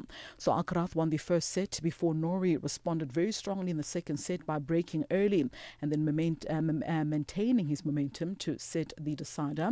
The world number 31 then played an incredible backhand pass to break Alcaraz in the final set and saved 2 break points on his way to a victory. I feel so good, and it was such a tough match. So many long games, tough games, and I really had to play my typical tennis, to beat him and keep digging, keep fighting. I had a lot of chances in that third set, and it was not easy, but really pleased with the way I dealt with that and the way I served out the last game. Meanwhile, Carlos Alcaraz arrived at the Paris Masters in rich form, but the Spaniard's campaign in the French capital came to a close much quicker than what everybody had expected. Now, fresh from winning titles in the USA Open, the Cincinnati Open, as well as the Japan Open, the 6-time Grand Slam champion Alcaraz was off his game, racking up 54 unforced errors and venting his frustration in terse exchanges with coach Juan Carlos Ferrero. It was another disappointing showcasing by Alcaraz at a Masters 1000 tournament where he has never made it past the quarterfinals. Well, I didn't feel well today. A lot of mistakes, not feeling at all. I think Norrie played a really great tennis today as well, solid match, and I think that was the key. Right, so that concludes the Sports News this hour. For any sports stories you'd like to share with us, our email address is newsroom@channelafrica.co.za. Alternatively, give us a call on +27 11714 4459. For Channel Africa Sport, I am Mosito Makura. Sports on Channel Africa. The African Perspective. Mix Vibration sur Channel Africa. Qu'est-ce qui vous a amené à dire ça? Est-ce que vous avez observé un certain nombre d'événements dans la vie? Est-ce que c'était par rapport à une expérience? Est-ce que vous avez rencontré des choses qui vous ont dit il faut de la patience, comme ça les choses vont venir au bon moment et les bons dieux pourra peut-être me visiter? Oui, c'était justement un conseil que le Seigneur m'avait inspiré pour donner à son peuple, parce qu'il y a la plupart des gens, pendant que Dieu bénit les autres, ils pensent que Dieu les a oubliés, et pendant que Dieu ouvre pour les autres, ils pensent que peut-être Dieu n'a pas pu écouter leurs prières. Alors, ce n'est pas le cas. Alors, Dieu bénit tout un chacun de nous avec son temps. Donc, le temps de Dieu est toujours le meilleur dans la vie de tout un chacun de nous. Mix Vibration, tous les dimanches de 18h à 19h, temps universel. 35 minutes after 2 p.m. Central African time, let's find out how the markets are moving. Buntle Headbush is standing by.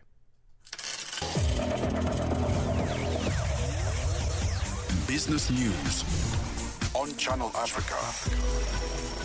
The African Perspective.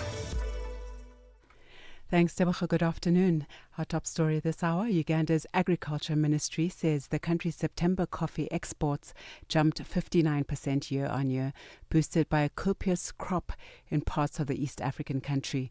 In September, Africa's largest coffee exporter shipped 844,949 60-kilogram bags of the beans, compared with 532,212 bags exported in the same period last year. Coffee and gold are Uganda's largest sources of foreign exchange. The Agriculture Ministry projects coffee production will rise 15 products in the crop year that started this month.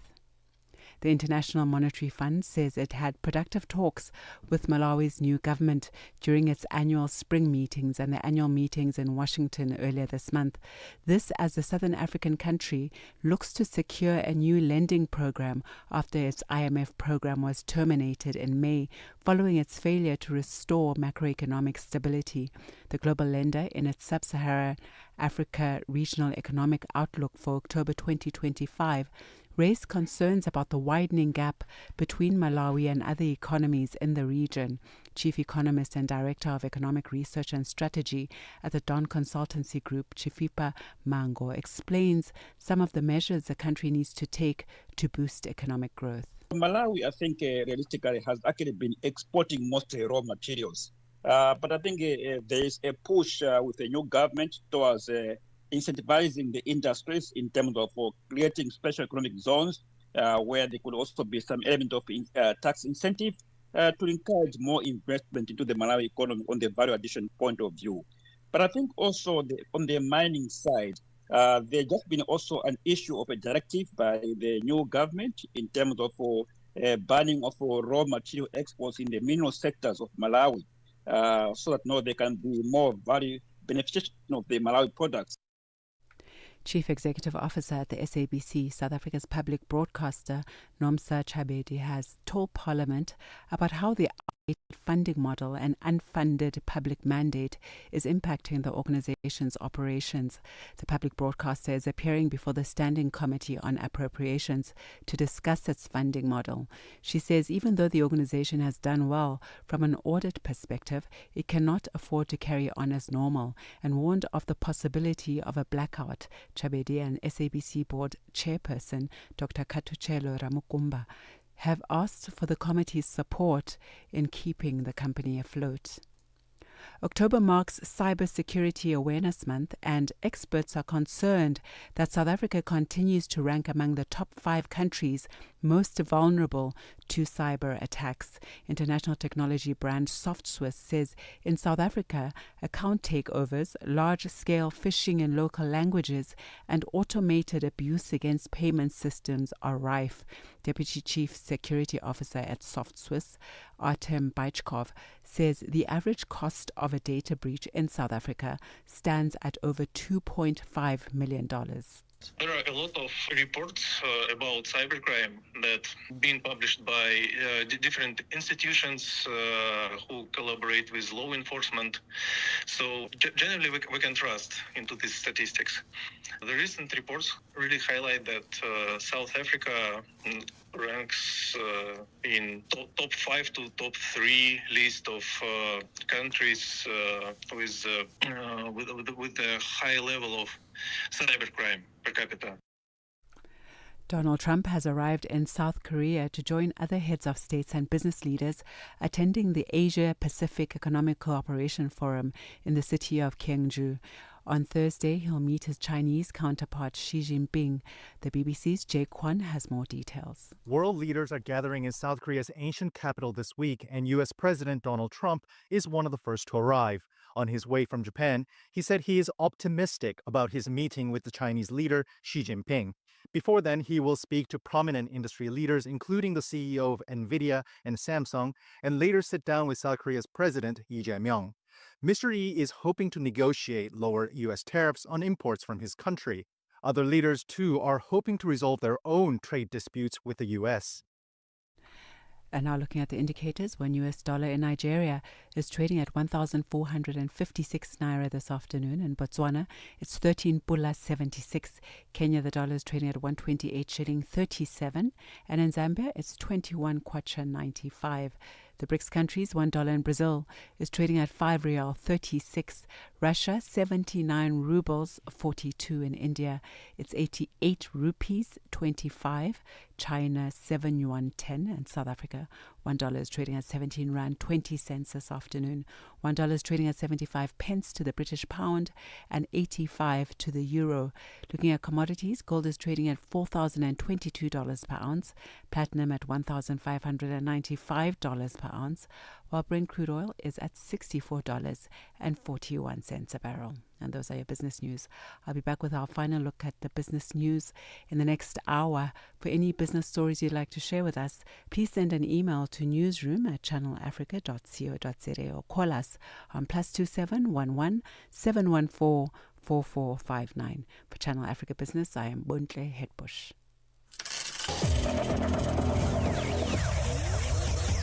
Business news on Channel Africa. The African perspective. Conversations are happening, and Channel Africa is at the heart of them.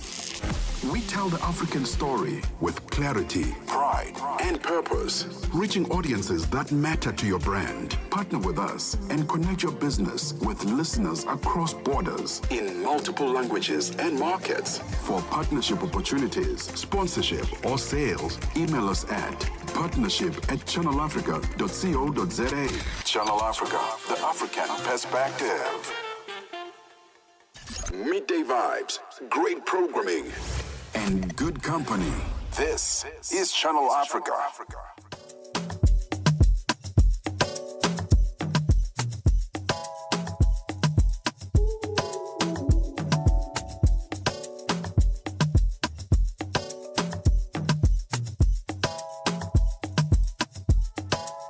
Got a bag full of feelings and a heart full of regrets.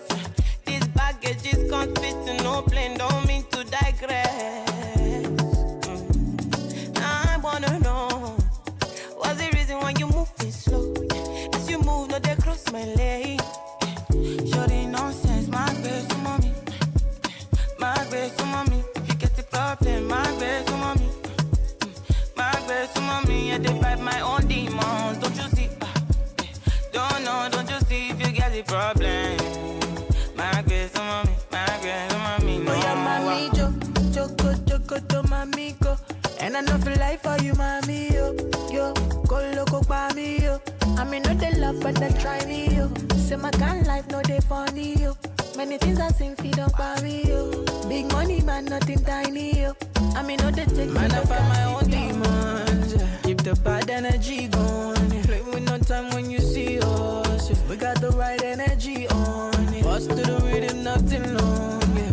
We dey fly with the thing on, yeah. And who know they grind, know they belong, yeah. Bad energy, you know, come aside. Shorty nonsense, my best mommy. My best mommy, if you get the problem, my best mommy. My best mommy, I fight my own demons, don't you see? Don't know, don't you see if you get the problem? My best mommy, no. If you live this kind of life, I don't leave you, go no. Man, I leave, I don't send no person. Send me, I no send no man. I don't live my life on a low, I need a show.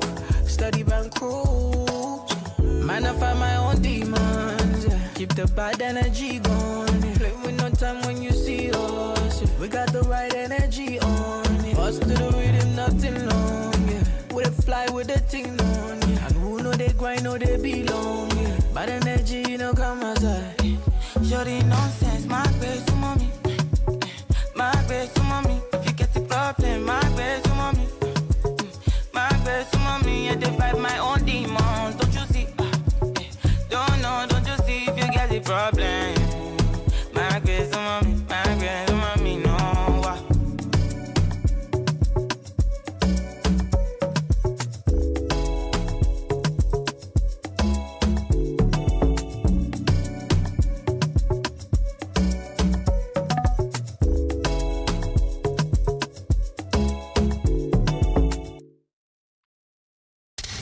Fairy tales, just the facts and the music you love on Channel Africa.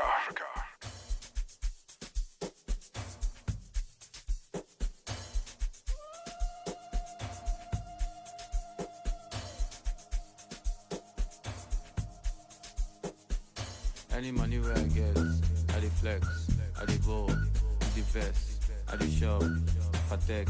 She see fly ball in the jet. My baby, my pet, she na pussycat. See back, see the yansh. Free pass, maybe that. She go wine and well when she see the cash. Cash, cash, cash, cash, cash, go, cash, cash. She go wine and well when cash. Let's go.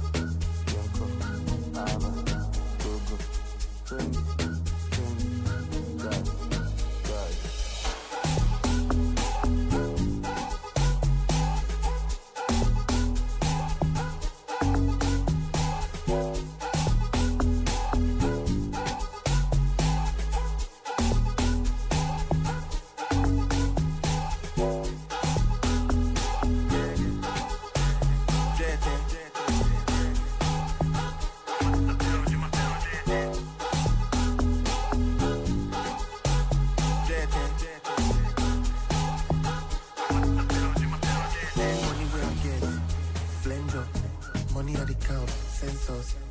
Hot girls, mentors. I the fuck well, sensor. She go wonder when she see the cash. If I hush pump, she go see the touch. If I hide the money, she go see the cash. Bend down well when you see the cash. Cash, cash, cash, cash, cash, cash. Bend down well when you see the cash.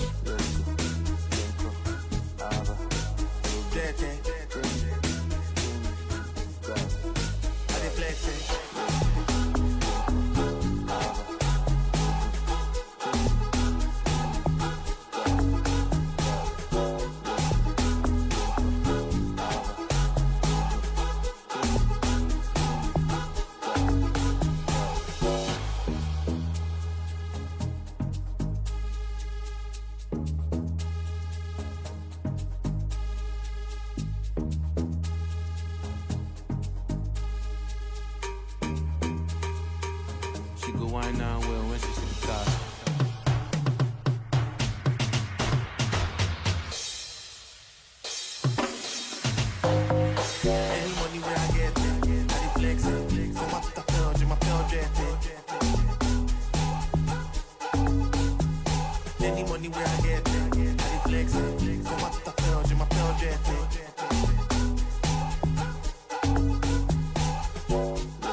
11 minutes till 3 p.m. Central African Time. Patek there by Chop Life Sound System, Mr. Easy, DJ Tariko, and Joey B. And before that, we had Two Sugar by Wizkid featuring Ira Star. On the other side of this breather we're going to take is What Caught Your Eye. And I tell you what, I'm very excited to share what caught my eye, because it appears that now, even the ordinary citizen can afford a premium luxury car. And I'll tell you more about it right after this. Siyabangena manje. Vito iJabulani Nkolele iMagoda. Jabulani is a young man from Giyani in Limpopo in South Africa. Very easy guy, taking things easy. To know me is to know that I love what I do, which I'm crazy about it. So when you hear me on radio, expect the best. Expect great music. Expect great content. Expect 180 minutes of nothing but fun. You'll find me on the morning reset, 3 to 6 a.m., Monday to Friday. Siyabangena baba. Ay. Mbuleke. To hear about today's talk, you can only get it on the upside. Every weekday, 2 to 5 p.m. Central African Time. 10 minutes before 3 p.m. Central African Time, it's time for What Caught Your Eye. No doubt if you've been on social media, you would have seen people losing their minds over the Chinese manufacturer Zhetou and one of the latest offerings, or their new offerings. It's just landed, well, it's landing in South Africa. I think it was supposed to land in October this month. I haven't seen it yet. On the roads, but it's supposed to be arriving now, if not November.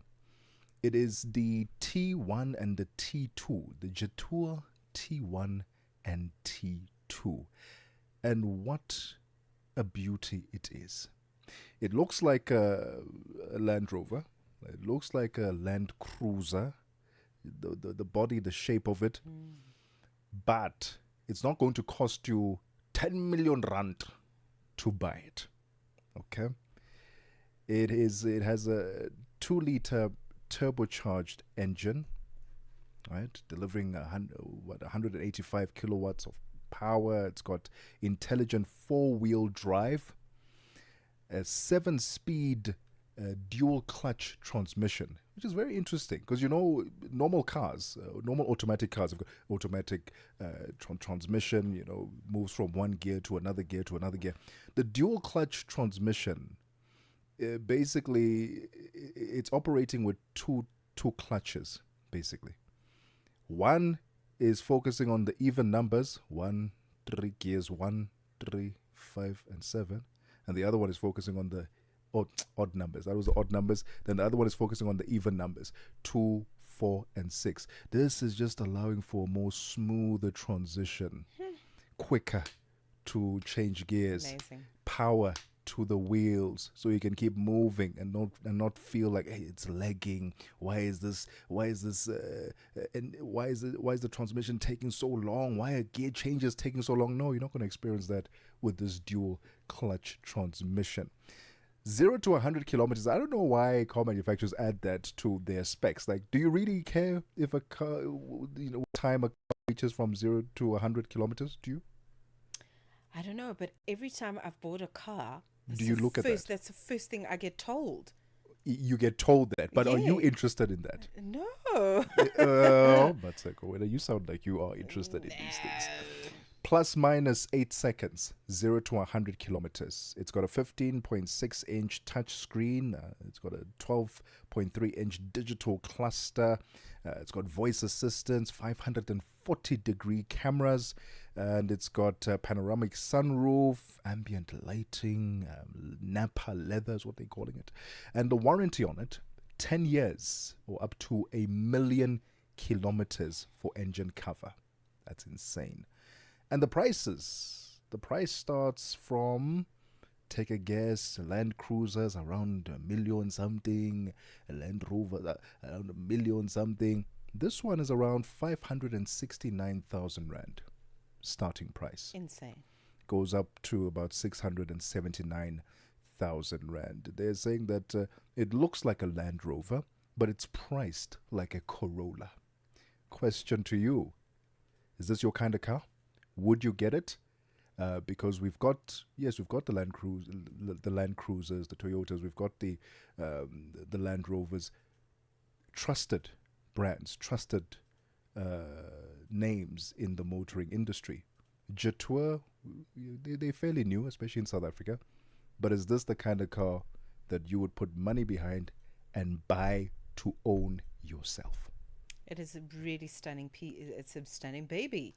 Beautiful car. Really beautiful. I mean, I am so in love with the Toyota Land Cruiser, and I'm going to Jetour my way on the road in the meantime while I gather 1.5 million to afford a Toyota Land Cruiser. But it's a stunning vehicle.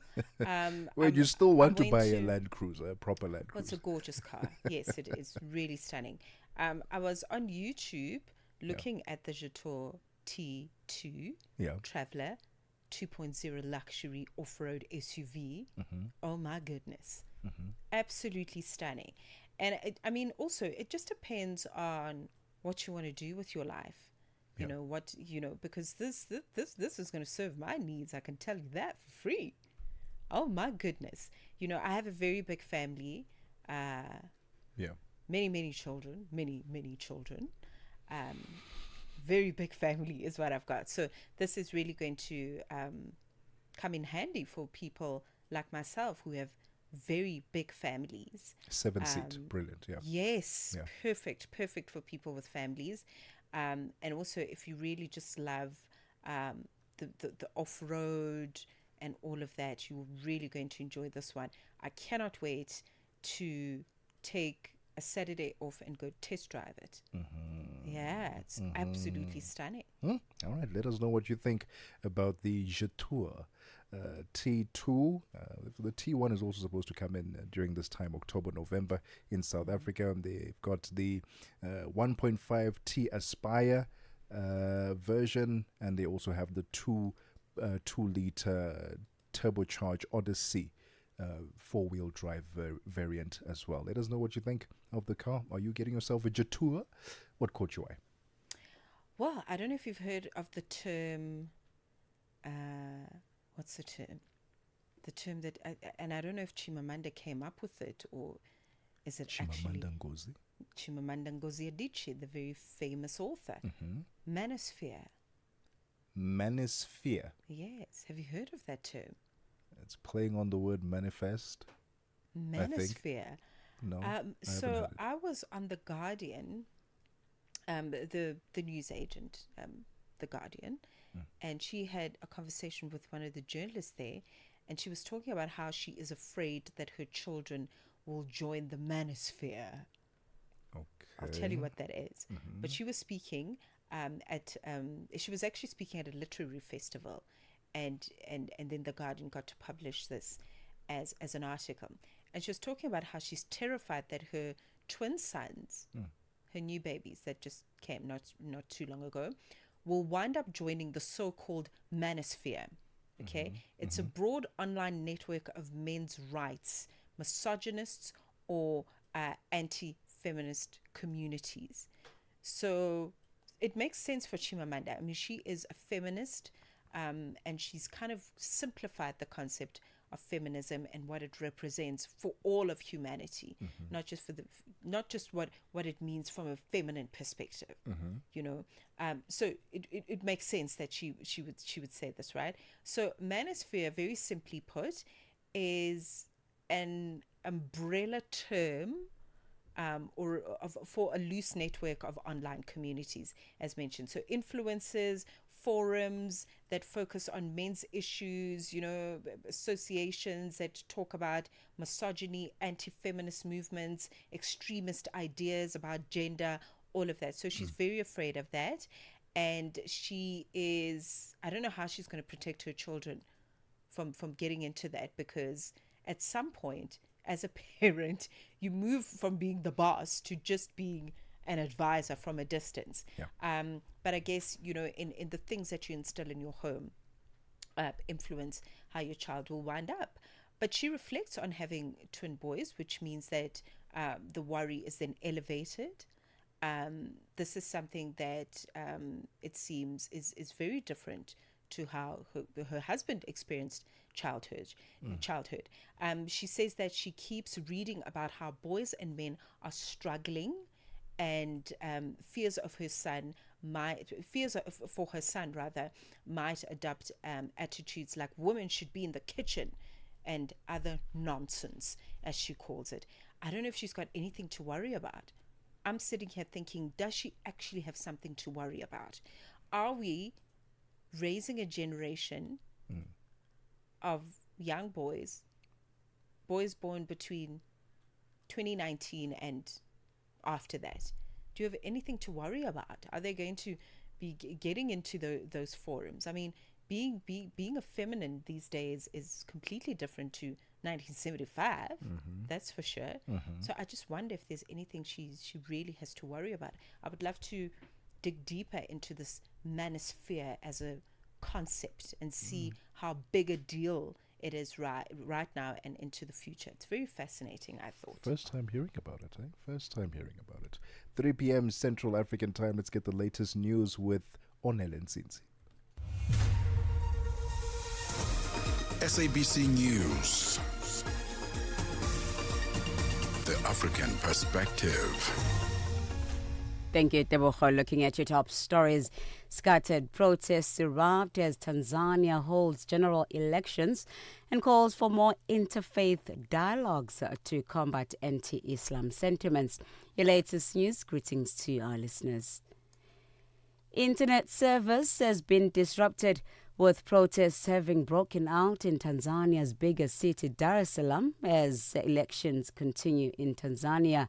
President Samia Suluhu Hassan is expected to win the disqualification of the leading opposition candidates.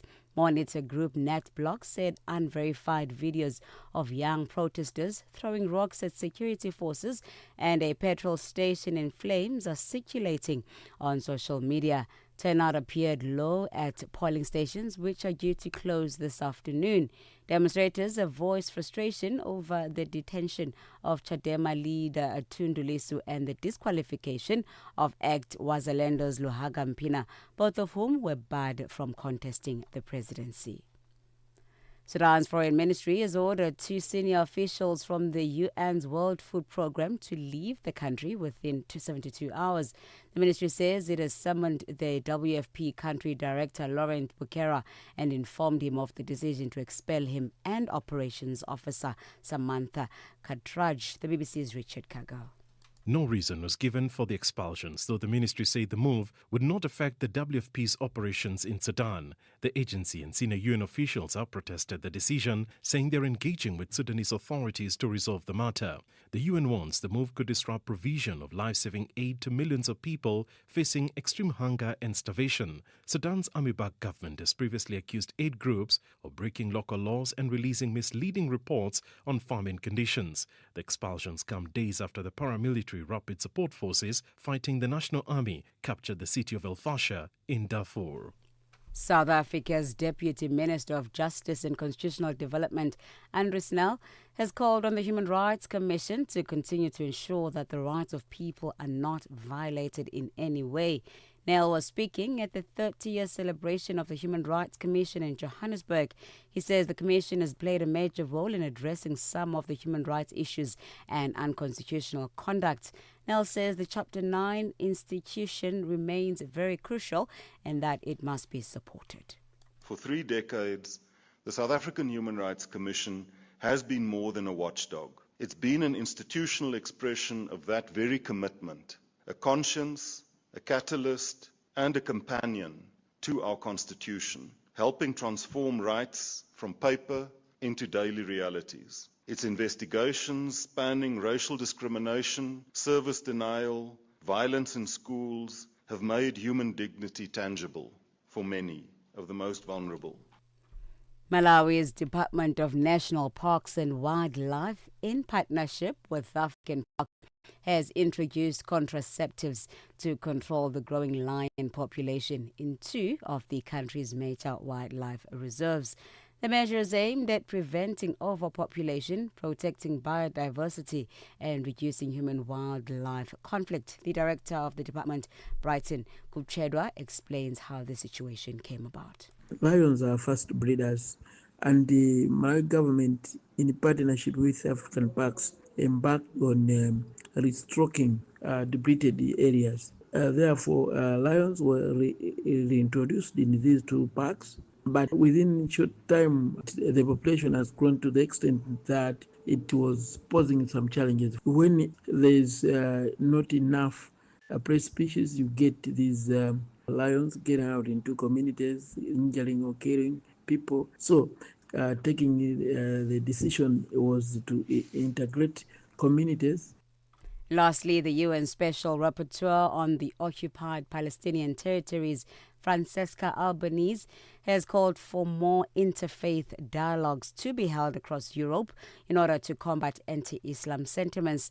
She says the Israeli regime is continuing to use religion to justify its occupation and gross human rights violations in Gaza and in the West Bank. She was speaking during a critical dialogue held at the University of the Western Cape Province. The dialogue was hosted by the Rectorate of the university in partnership with the Nelson Mandela Foundation and the Desmond Tutu Center for Religion and Social Justice. Recapping on your top stories, scattered protests have broken out in parts of Tanzania today. This is as the country holds a general election marked by the absence of major opposition candidates. Channel Africa News, I'm Onele Nsinsi. SABC News. The African Perspective.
7 minutes after 3 p.m.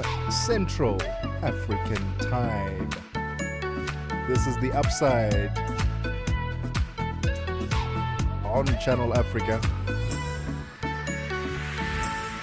The African Perspective with Tebogo Lekhuleni and Mmatsheko Mosito. Happy Wednesday, happy hump day. How's your day going so far? Let us know on our social media platforms at Channel Africa on Facebook and YouTube, and at Channel Africa 1 on TikTok. And don't forget to download that SABC Plus app so you can take us with you wherever you go on your Android or your iOS device. And check out our newly revamped website, www.channelafrica.co.za. Excited about this hour's conversation. I was pretty-excited in the previous hour talking about e-sport and e-gaming. We finally go to talk about it now in this final hour. And it's really going to be quite something, a learning experience for me, that's for sure. The MTN Shift Gaming Experience came to a close at the Canal Walk Shopping Centre. So we're going to talk about that. We're going to talk about, how this experience came about, what it means for creating spaces for gaming to thrive. What does a thriving gaming industry look like on the African continent currently? What is the potentiality of the space, and how do competitions of this nature then contribute? So we're looking here at the national finals that brought hundreds of players and spectators together for a showdown in EAFC. I hope I'm saying it correctly. To say it differently. You said it right. Well Yes. done. So we're going to talk about that, okay? We're going to talk about the final, and we're going to talk about the moments that brought 17-year-olds and others together. I know there was prize money that was won. Experience that was gained, and just a whole lot of really amazing things. And it's great to learn about these industries, these new spaces that have so much potential to create opportunities of all kinds for young people. 100%. That conversation is coming up next. So if your child is into gaming, or maybe you are into gaming and you didn't think much of it, didn't think that there's potential or a career can be built from it, stay tuned. We might just change your mind. Don't go anywhere. Zilipendwa na Abedi Jean de la Croix. Leo tujadili kuhusu chipukizi wanaoimba nyimbo za wasanii wengine. Unadhani hili linatokana na nini, Omari? Nadhani kweli kwamba tukizama muziki ya sasa, hasa wasanii ambao ni chipukizi, kwa kweli kwamba yani karibu kutoka muziki wao wenyewe, lakini wanakuwa wanapenda kuhubiria muziki ya zamani, hizo muziki ya wengine ambao ni taimbo. Wengine wanadai kufanya hivyo ni kupromote vipaji vyao haraka ili waweze kujulikana. Je, yawezekana kukawa na ukweli wowote au ndio kukosa kabisa kipaji cha kuandika mistari? Ndio, unaona kwamba msanii anapoazimia kwamba kuchukua wimbo mwingine wa msanii mwingine na kurudilia mara mbili sivyo, haionyeshi kwamba yani ndio wanaanza kazi ya muziki aizani, lakini ukiangalia kabisa asilimia kubwa utakuja kuona kwamba wanakosa ile mawazo ya kutunga muziki. Zilipendwa kila Jumamosi kuanzia saa 12 kamili majira ya Afrika ya Kati hadi saa 1 kamili majira ya Afrika ya Kati. Siyabangena manje. Vito Jabulani Kolele imakota. Jabulani is a young man from Giyani in Limpopo in South Africa. Very easy guy, taking things easy. To know me is to know that I love what I do, which I'm crazy about it. So when you hear me on radio, expect the best. Expect great music. Expect great content. Expect 180 minutes of nothing but fun. You'll find me on the morning reset, 3 to 6 a.m., Monday to Friday. Siyabangena baba. Ay. Mbuleke. Broadcasting in 5 different languages, connecting the continent. This is Channel Africa, the African Perspective.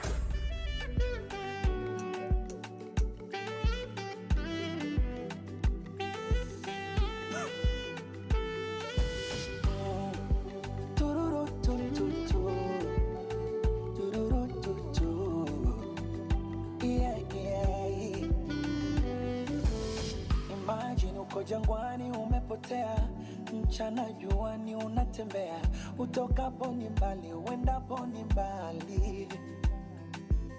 Marangamia mbebaji akatokea, kukushusha mzigo lokulemea, upata tafadhali pole na safari.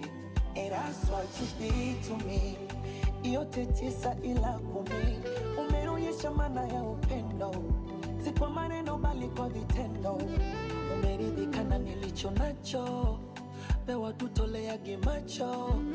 Siku nikiwa sina twalala, oh baby twalala. Ah baby, before I close my eyes, mina muomba Mungu akulinde na kusimamie, wendo pacha wangu mie. Eti sikuizi vipi mbona sikusikii tena, sikusikii ukilia, sikusikii ukisema nipo bize na boo, jamani nimeshasema niko bize na baby na msalaba wake. Nitaubeba, nitaubeba, nitaubeba, na nitafika nao kiume. Nitaubeba, iwe kwenye shida na raha, ama kwenye shibe na njaa, la kwako ndo langu maitalika nao kiume.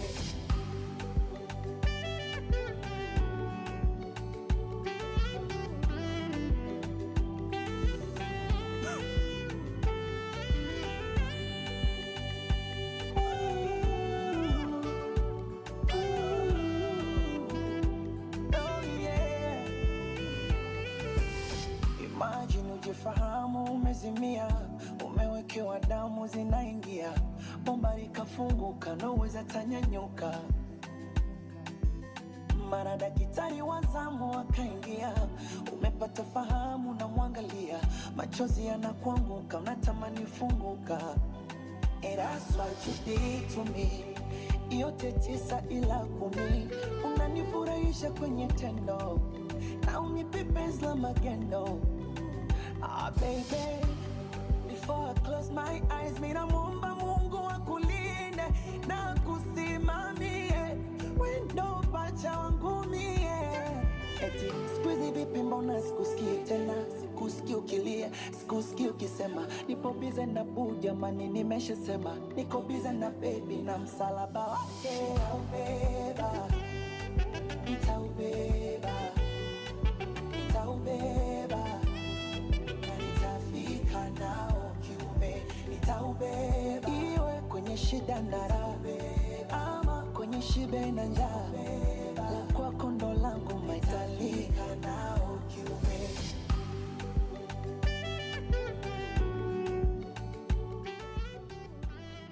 Digital clock nice and synchronized, 15:15. Welcome to the Wednesday edition of The Upside with Tebogo and Mmatsheko, with you until 4 p.m. in Central African time. Harmonized, coming through with Nitaubeba. It's become quite a solid favorite on our program, and we're happy to have you on board as we talk all things gaming.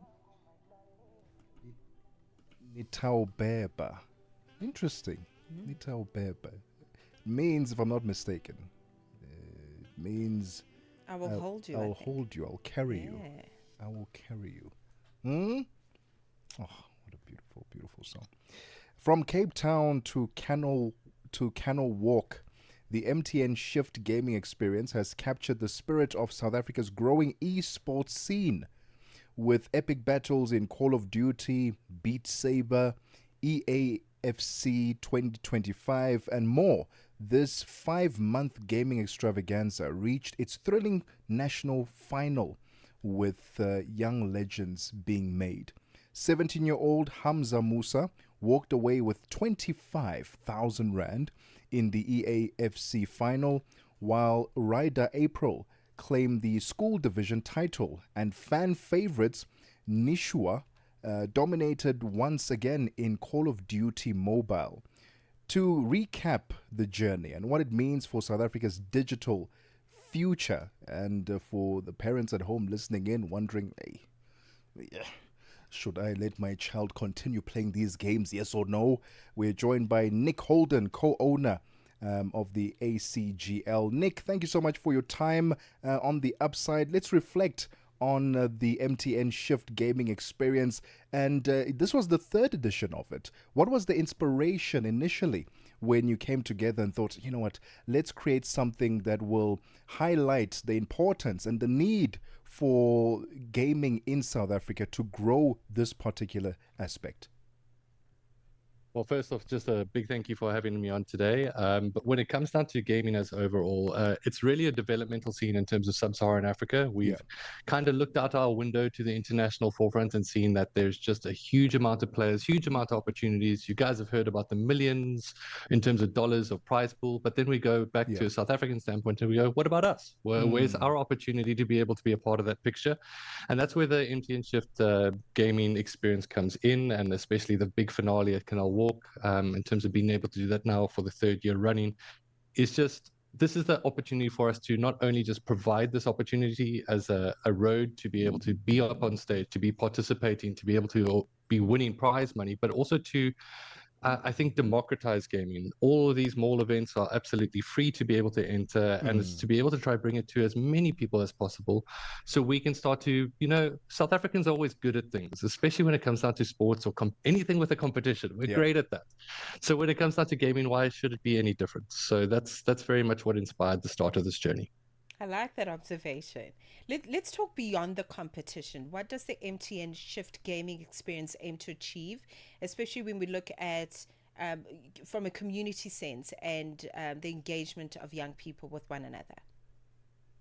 So I think it's exactly that, is that you guys brought up maybe at the top of the outline, is that this is a space that parents are sometimes hesitant over, that maybe is quite taboo in the past in terms of what is a gamer and what does that look like. And I think if anything, we've seen it's transitioned quite drastically, especially after the COVID period, of that it's about being social, it's about being a community and feeling accepted as a part of a community, or rather than ostracized.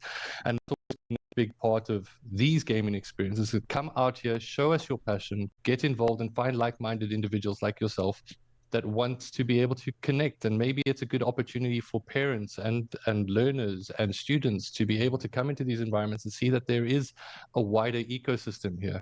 I think it's just about opening those doors. And I think that's always been a big part of these events, is just how do we open the doors to the opportunities that sit within gaming, but also how do we open the doors to people's minds of that this is not something that is antisocial. This is something that can be structured, it can be powerful, and can also be very impactful for different communities across the board.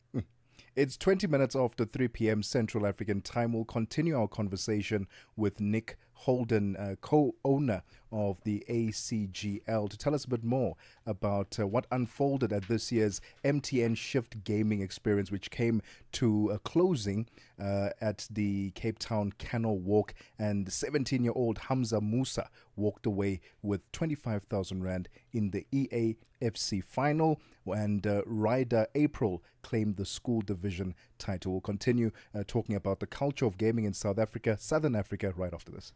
Ahoy, matey! Captain here to help, right, boys? Set sail with us on a digital voyage like no other. Channel Africa has a treasure trove of awesomeness. That is our website and social media pages. Tell me, why are you here? We want you to be part of our adventure. The winds are changing, Captain. And this time... Imagine a world where curiosity knows no bounds, where entertainment meets enlightenment, and where every click leads to the African perspective. Visit us on our website, www.channelafrica.co.za, or follow us on Instagram or on X at Channel Africa One. Go on, like us on Facebook at Channel Africa One. So, spread the word. Tell a friend that Channel Africa's online variety is what they need on the web. Channel Africa, the African perspective. The Upside with Tebogo Lekhuleni and Mosito, bringing Africa's voices to the world. On Channel Africa, the African perspective. This, after 5 months of gaming extravaganzas and competition, it reached a thrilling finale, a national finale, at the Cape Town Canal Walk, the MTN Shift Gaming Experience, where they awarded Hamza Musa, 17-year-old. He walked away with the 25,000 Rand in the EAFC final, and Ryder April claimed the school division title. And we're currently in conversation with Nick Holden, who is the co-owner of ACGL, and to tell us a bit more about this whole experience and what it means for the gaming culture in Southern Africa. Nick, let's talk about these winners. I mentioned Hamza, I mentioned Ryder. What was it about their performance, their consistency, their competitive levels throughout the past 5 months that got them to win the crowns in their respective divisions? I think you bring up a key point. It is consistency. These players have been competing, and obviously, as far as MTN Shift gaming experience and the finals at Canal Walk, they were able to show us how that consistency pays off. This is something where both of these players are actually in the same organization as an overall. That's an organization called Goliath Gaming that fosters some of South Africa's best youth esports players. Yeah. And I think it's just the structures of where that's going. That's what really made a big difference. And that's what's ultimately a part of also the vision of what's trying to be grown here, is that we want to inspire more people to build structures, to build their own teams, and to build consistency across the board. These two individuals have fantastic stories, of which I'm not too sure if I'm going to have the time to be able to go through their full journeys. But Ridha, for example, very, very young individual that has his brother to look up to, who's also a pro EAFC player, and has always been a part of the scene, but always almost an underdog in his own right, but came out in terms of the school awards this year and really showed some fantastic dominance.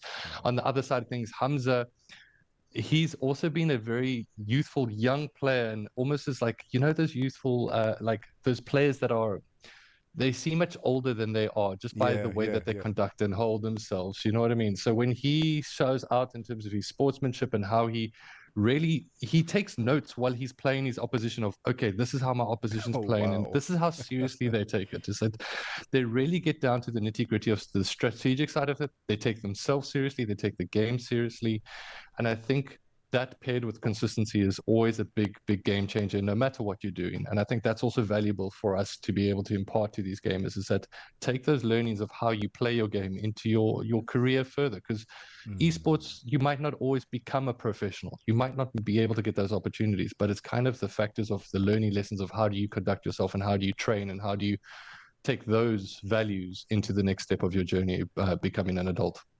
And how do you use being competitive to your advantage, which is very necessary in this day and age, Nick. But we're talking here about very young people, and that's exciting, rather, for several reasons. You know, opportunities for career expansion in esport, you know, forming disciplines and other really good character building skills.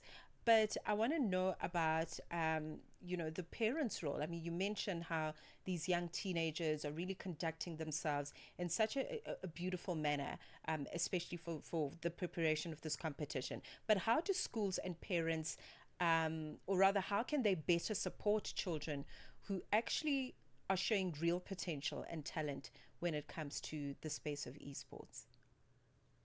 So one of the things that we try to work quite a bit with schools is we started around about almost 3 years ago as well with our schooling divisions, and we only had around about 8 schools signed up, which is now over 300 schools. But our big play here is that when it comes down to esports or gaming or doing actually anything, it's like if you're going into the streets, if you're going into a mall, you always want some kind of guidance, you want some kind of structure. You don't want to just be surrounded by, I don't know, strangers, especially in terms of this online world. So when it comes down to gaming, it's playing in a structure is, I think, fundamental to actually learning lessons. We've seen that gaming also gets tagged quite a bit of like, it can be a dangerous space, it can be a very cautious space, but that's exactly why you want to be able to try and impart it or get it involved in terms of a structured environment. So that's something that we heavily condone on our side. And when it comes down to parents and showing that support, I think it's easy. It's so difficult. Everybody's life is so challenging. It's easy to kind of go, we don't understand that world. We don't really get it. Therefore, we cannot connect. But I sometimes feel that can also be too much of an excuse. It's like, why not sit there and learn, try pick up the controller, try get engaged, try figure out something with them. It's a bonding opportunity, or just to talk about it or show an active interest. Now, this is also a space where kids start to come alive a little bit in terms of been able to show their passions. We've got some fantastic stories of kids across the board over the years, is that they might seem in school like they don't socialize or they don't talk to a lot of people, but when they come down to the events, they start to become community leaders in their own right, because they know these games better than anybody else, and this is where they kind of share their passions. This is where they share and that's just kind of, you go home, dude, and I can't share these kind of things. So let your kids kind of share their passion and grow into their passion, because that gives you so many skills. Like, I would not be able to have this conversation with you today that I'm having, but if it wasn't for gaming, because I would have been much more nervous if I was 18 or 19, whatever it was, coming out of school to have this conversation. But thanks to gaming, we started to learn commentary and presenting and all these different skill sets that I thought, hey, I wouldn't have a use for directly, but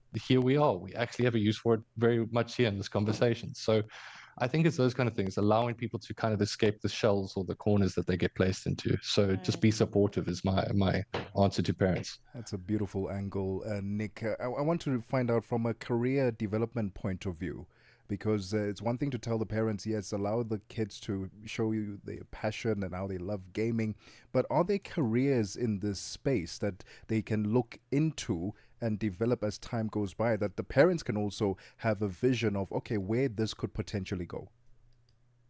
So yes, but I think before career comes skill sets. It's like you're trying to learn skill sets inside of these spaces and allowing those to almost naturally or enthusiastically evolve to a career path.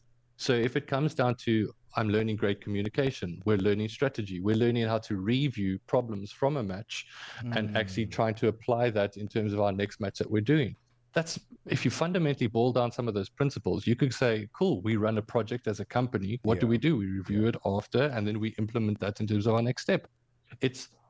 It's just breaking down some of these concepts. I mean, there's games like, I guess, older games, more like Warcraft and Starcraft from way back when, that's talking about resource management and how do you actually utilize resources to build a team that goes up against another team. That's your principles of how do you start a business with $100. It's like, I've got to manage my resources and see how I can get that growing. So it is something that we try to impart, but it also comes down to those skill sets being utilized. And you can only develop those skill sets if the learners or the kids don't feel ostracized by the skill sets that they're learning. So I think that's a big part of it. So yeah, there are also opportunities in terms of gaming and game development and commentary and journalism and all these kind of things that are starting to become more established. But I won't say that they're at the level of premium sports just yet, but that's where we're trying to kind of strive to be. This is so fascinating. Nick, in 10 seconds, I mean, if I want to enter my young one into the MTN Shift Gaming, how can we catch the next experience, and when will that be happening? So next experience is next year. We utilize usually our platform in terms of acgl.gg, where we actually host a lot of the tournaments as a lead-ins to, but also across the MTN Shift and Hyprop Group malls. That's where all the information gets posted, but we're happy to be able to direct from that side of things. But it will be back next year from that side of things. It's just finalizing all the dates, but there's always gaming going on. So please, by all means, be in touch. We're here to be able to support and try grow as much as possible in terms of our gaming sector and sub-Saharan Africa as a whole too. Sounds really exciting. Thank you, Nick Holder, joining us in his capacity as the co-owner of ACGOL. I learned a thing or two about gaming. Really exciting, the movement that's happening. It is 3:30, time for sports. Sports on Channel Africa. The African perspective. It's a very good afternoon from the sports desk. I am Musibu Dimakura with your latest sports news at this hour. So the Proteas are in a commanding position now against England in the first semi-final of the Women's ODI World Cup. So it was earlier on South Africa who got to 319 runs in their 50 allotted overs in the middle, basically meaning that England would need 320 runs to win this match. At the moment, South Africa with 3 early wickets. England currently on 1 run for the loss of 3 wickets. This after 1 overs, 2 wickets fell in the first over. And then, of course, in the second over, going into the second over now on 1.2 overs, it is England now on 5 for the loss of 3 wickets, with Scriver, Brunt as well as Capsey at the crease for England, needing a massive 320 runs to beat South Africa and qualify for the semi-finals of the ICC Women's Cricket World Cup. Onto this now. 12 nations have booked their places in the Total Energies CAF Women's Africa Cup of Nations tournament. This after 2 qualifying rounds. The host nation, Morocco, runner-ups from the last 2 editions, will again look to turn home support into silverware. Now, the competition will be quite fierce as 10-time champions Nigeria remain the team to beat as well. The Super Falcons are targeting an 11th title to underline their long-standing dominance of the continent. Behind the heavyweights are Ghana third, as at the last tournament in Morocco earlier on this year, they also arrive at next year's competition with a clear ambition. Zambia as well as South Africa are now regulars at the highest level, round out a strong group of favourites in which fine margins will matter. The 2026 edition will also showcase new faces. The likes of Cape Verde as well as Malawi are set for their first ever finals, a historic moment, of course, for 2 nations where the women's game is growing rapidly in that country. At the same time, the likes of Kenya as well as Burkina Faso are returning after away spells and will be eager to prove they do belong in the select field. Around them, several rising stars will also continue on the upward curve. The likes of Senegal, Algeria, Tanzania all having qualified for the upcoming competition. Parity as well as quality are increasingly evident, turning the tournament into a showcase of an African women's football landscape in full evolution. So, beyond the race for the continental crown, the 2026 AFCON tournament will also carry high stakes. That includes qualification to the FIFA World Cup in Brazil in 2027. Onto this now. Britain's Cameron Norrie described his upset of Carlos Alcaraz as the biggest win of his career as he reached the Paris Masters last 16 with a gritty comeback against the world number 1. Norrie, who was beaten by the Spaniard at the Wimbledon quarterfinals earlier on this year, won 4-6, 6-3 and 6-4 in the second round of the ATP Masters 1000 event in the French capital city. Alcaraz won the first game before Norrie responded strongly in the second by breaking early and maintaining his momentum to set up that decider. Now, the world number 31 then played an incredible backhand pass to break Alcaraz in the final set and saved 2 break points on his way to a victory in the early hours of this morning. I feel so good, and it was such a tough match.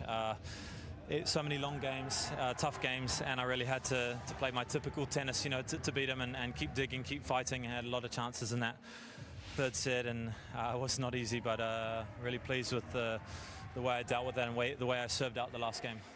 Now, meanwhile, Carlos Alcaraz arrived at the Paris Masters in rich form, but the Spaniard's campaign in the French capital came very close, whether it ended earlier than what everybody had expected. Now, fresh from winning titles in the US Open, the Cincinnati Open, as well as the Japan Open, the 6-time Grand Slam champion Alcaraz was off his game, racking up 54 unforced errors and then venting in his frustration in terse exchanges with her coach Juan Carlos Ferrero. It was also another disappointing showing for Alcaraz at the Masters 1000 tournament, where he has never made it past the quarterfinals. Well, I didn't feel well today. A lot of mistakes. Not feeling at all. I think Norrie played a really great tennis today as well.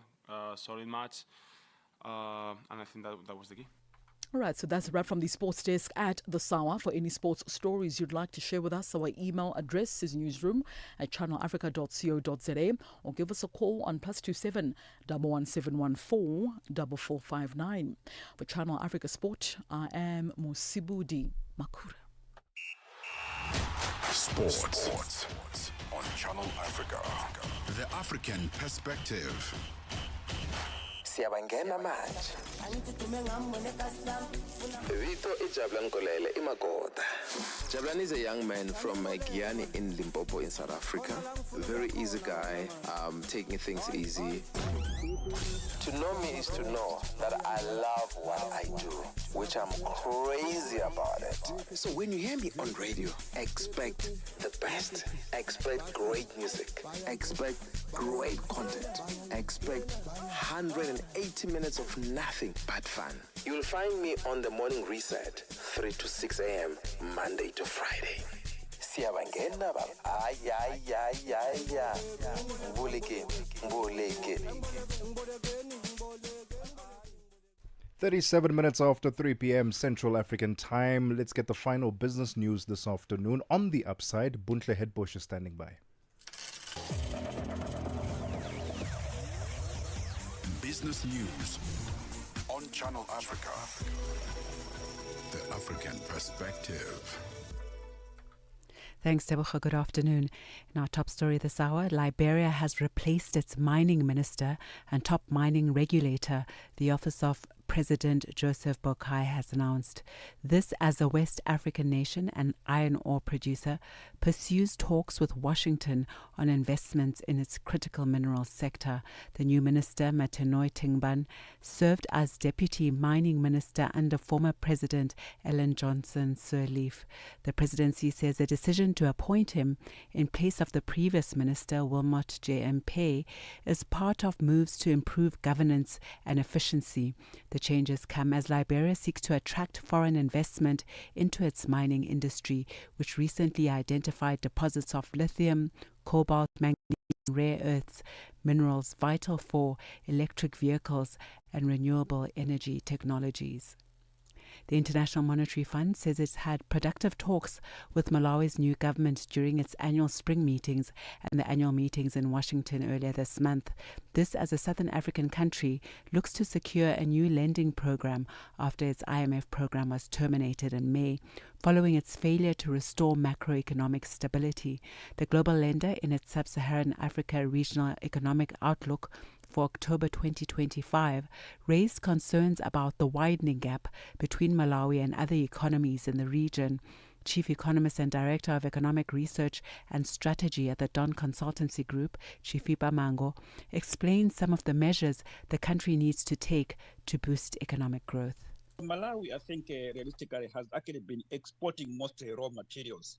But I think there is a push with the new government towards incentivizing the industries in terms of creating special economic zones where there could also be some element of tax incentive to encourage more investment into the Malawi economy on the value addition point of view. But I think also on the mining side, there's just been also an issue of a directive by the new government in terms of banning of raw material exports in the mineral sectors of Malawi, so that now there can be more value beneficiation of the Malawi products. Chief Executive Officer at the SABC, South Africa's public broadcaster, Mmatsheko, has told Parliament about how the outdated funding model and unfunded public mandate is impacting the organization's operations. The public broadcaster is appearing before the Standing Committee on Appropriations to discuss its funding model. She says even though the organization had done well from an audit perspective, it cannot afford to carry on as normal and warned of the possibility of a blackout. Chabedi and SABC board chairperson, Dr. Katutselo Ramukumba, have asked for the committee's support in keeping the company afloat. October marks Cybersecurity Awareness Month, and experts are concerned that South Africa continues to rank among the top 5 countries most vulnerable to cyber attacks. International technology brand SoftSwiss says in South Africa, account takeovers, large-scale phishing in local languages, and automated abuse against payment systems are rife.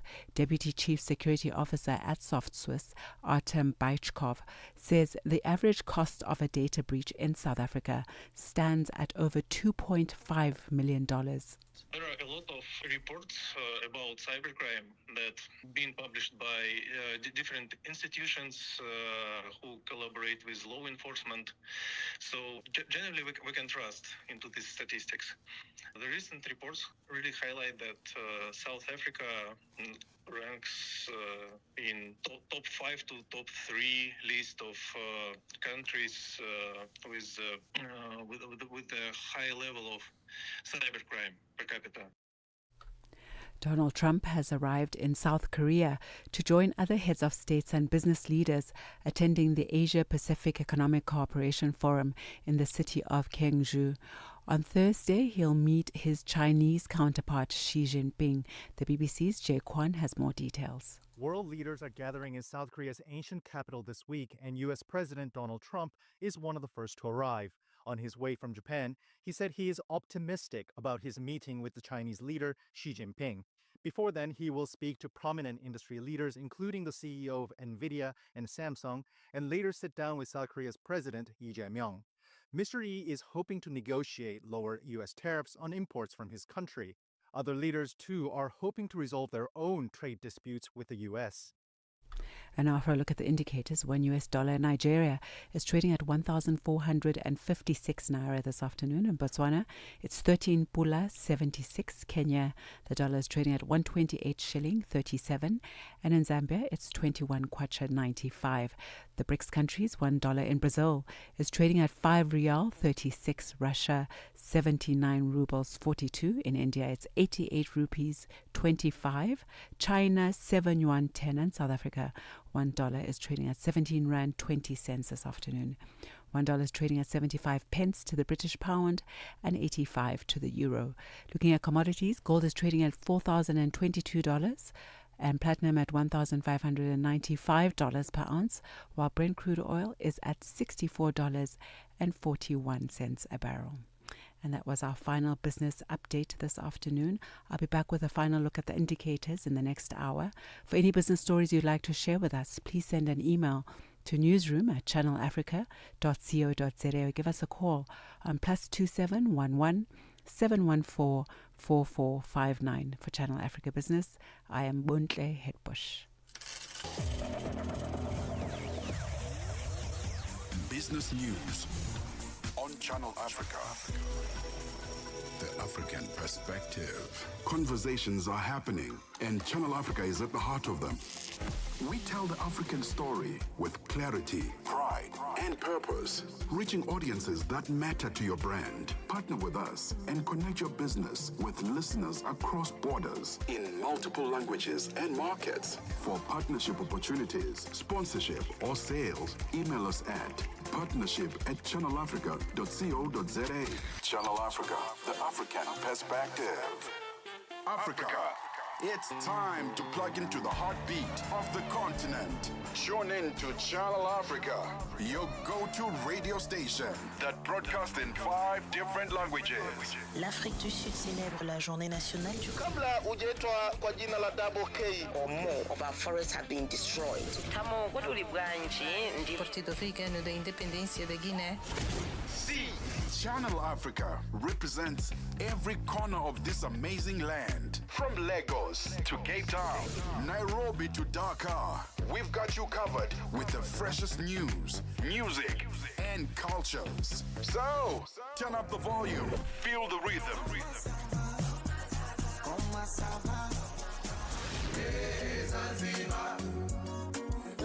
And join the conversation. Channel Africa, the African perspective. We are on Open Views Audio Bouquet. Channel 628.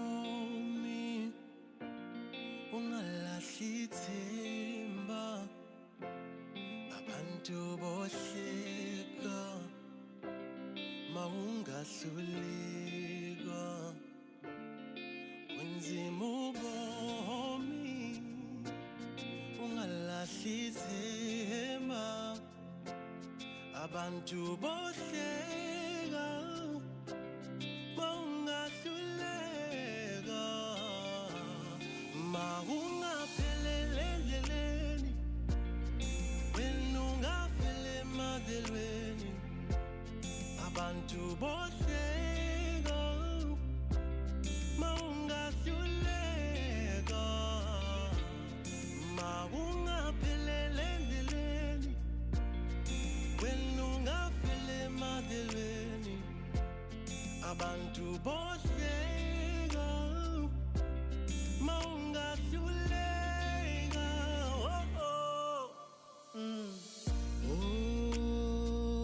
Nkosi noma ngihlupheka lapha emhlabeni anginanda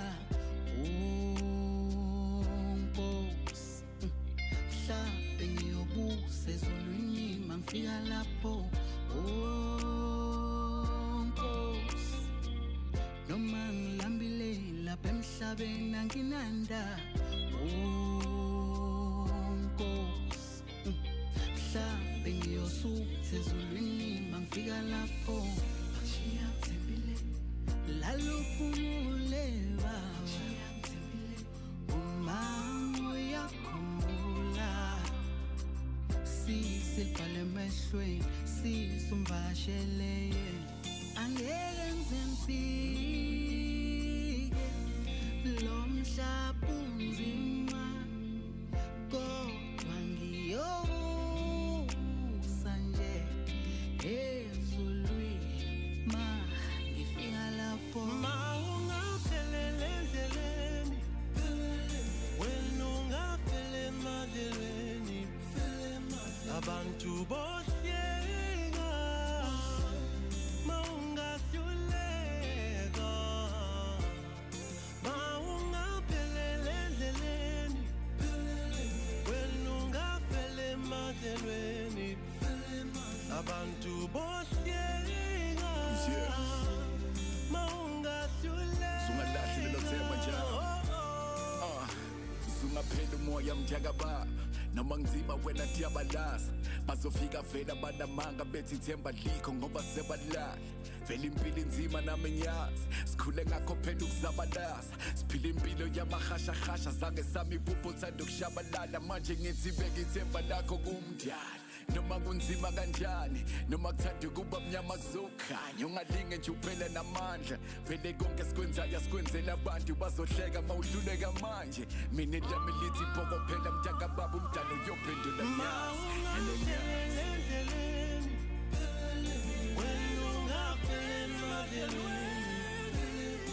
abantu bohleka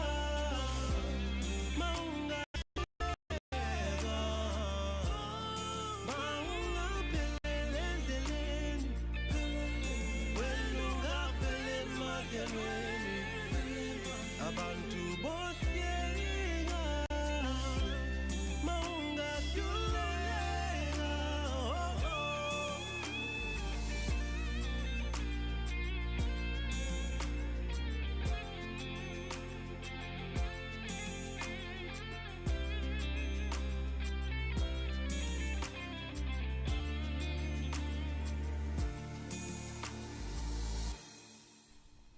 Ubomi, Dual M featuring Zagwe. What a song. Vocals on that. On another level, man. It's 10 minutes before 4 p.m. Central African time. I want us to play a game. Mmatsheko, Mosito. All right? We're going to play a game. That's for Nick. That's for Nick to do. No, And it's his for teenagers. it's for you as well. We're gonna play a game, and you're more than welcome to play with us online on our social media platforms at Channel Africa on Facebook and YouTube, and at Channel Africa 1 on TikTok, where we are live. Why do I feel nervous? The game is called Spellabration. A celebration of words and wit. We asked our producer to find a word, any word, and we're going to spell it as best as we can. That's why I was nervous. Yeah, we're going to spell it sort of like a spelling bee. And in so doing, we learn a new word today on the upside. I think it's a brilliant idea. Get ready to spell with us. Africa, voici Abedi. Oui, c'est moi. Abedi est un passionné de musique dans l'âme. Il a un goût pour toutes sortes de musique et passe ses journées à écouter Channel Africa. J'aime beaucoup la musique africaine. Ok. Devinez quoi? Channel Africa veut aider Abedi et les mélomanes du monde entier à découvrir encore plus de musique incroyable. C'est pourquoi Channel Africa appelle les artistes africains à soumettre leur musique. Chers artistes, n'oubliez pas de nous fournir toutes vos informations pertinentes à l'email adresse musique@channelafrica.co.za. Les soumissions sont votre chance d'être entendues, mais elles ne garantissent pas une playlist. Toutes les soumissions seront soigneusement examinées pour voir si elles répondent aux exigences de notre station. Channel Africa, la perspective africaine. Je, una jambo lolote akilini mwako? Je, una shauku kuhusu masuala muhimu? Na je, una maoni ambayo unataka yasikike? Kweli, hili jukwaa ni la kwako. Piga simu au tuandikie kwenda WhatsApp namba alama ya kujumulisha 2760552594 na tutakupigia simu. Mtangazaji wa habari zetu za Afrika Kusini mjini Johannesburg. Hivyo unaweza kuwa mshirika kwenye matangazo yetu. Sio mazungumzo tu, ni fursa yako ya kuchangia maoni yako na kushirikiana na jumuiya ya wasikilizaji wanaotamani mtazamo wako. Tufuate kwenye mitandao ya kijamii. Tembelea tovuti yetu www.channelafrica.co.za na uwe tayari kushiriki na kuchangia maoni yako kwenye Channel Africa. Channel Africa, mtazamo wa Kiafrika. If it's news and current affairs, leading opinions, and thought leaders that get your groove, this is your home, The Upside. It's now 7 minutes before 4 p.m. Central African time. It's time for Spellabration, a celebration of words and wit. Listen, we're still working on that word, on that name of. I don't think that name is gonna work. Spellabration. You think it could work? Well, it sounds like the name of a champagne. So maybe when we celebrate that we can spell. Well, it was either that or word of the day. Oh, upside spelling bee. The upside spelling bee. Yeah. Spelling bee. Okay. Spellabration. That's too much pressure. Spellabration. No, that is too much pressure for me to perform, and I'm not a great speller. Hashtag just hey, say. Neither am I. No. Nowadays, everything is on our phone, right? So it autocorrects for you. Thank it does you. everything for you. You don't even have to spell it properly. I'm a shocking speller. And I write very well. But spelling. Yeah, is the problem. Atrocious. Well, our producer, our extraordinary producer, Nombuyiselo Tango, is in the building. She's going to give us a word each to spell. And you're more than welcome to take part and spell along with us and let us know in the comment section if you got it right. At Channel Africa on Facebook and YouTube and at Channel Africa 1 on TikTok. I can't wait to hear what words we are spelling today. Good afternoon to you, Madam Tango. You almost said you did. I know. I almost did. He's nervous. He's nervous. I'm also nervous. I might not even pronounce these words properly. I'm not sure. Okay. All right. The first one. How's it going to work? It's going to be more than one. No, he said one for each person. Oh, one for each. Okay, so who's the first word going to? Let me give it to Mmatsheko. All right. There we go. Techi. Patchy. Techi. What's the meaning of the word? Okay, so the meaning is easily annoyed or irritated. Should I use it in a sentence? Yes. Sure, yeah. He gets tetchy when he's hungry. Tetchy. That's my guess. No. Why are you giving us such an easy word? Oh, so you knew. Of course I knew. No. He had absolutely no idea. I had no idea. All right. But I was also going to use that same line of thinking there. Let's piece it And together. you know what you're doing? As you trying to spell it, I can see you actually writing it down. Yeah. I do the same. My goodness. Okay. All right. What's my word? Delicate. Delicate. Meaning to dissolve or melt away. Easy peasy. Delicate. Delicate. Delicate. Delicate. Write down, say. Come on, today. L-I-C-A-S.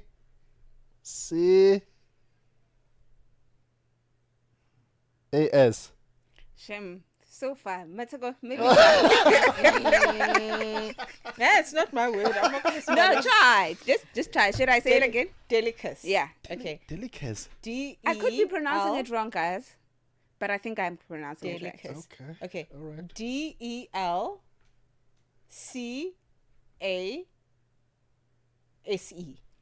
Delicus. Delicus. Oh, wow. Okay, let me spell it out. Spell it for me. Spell it. DELIQUUESCE.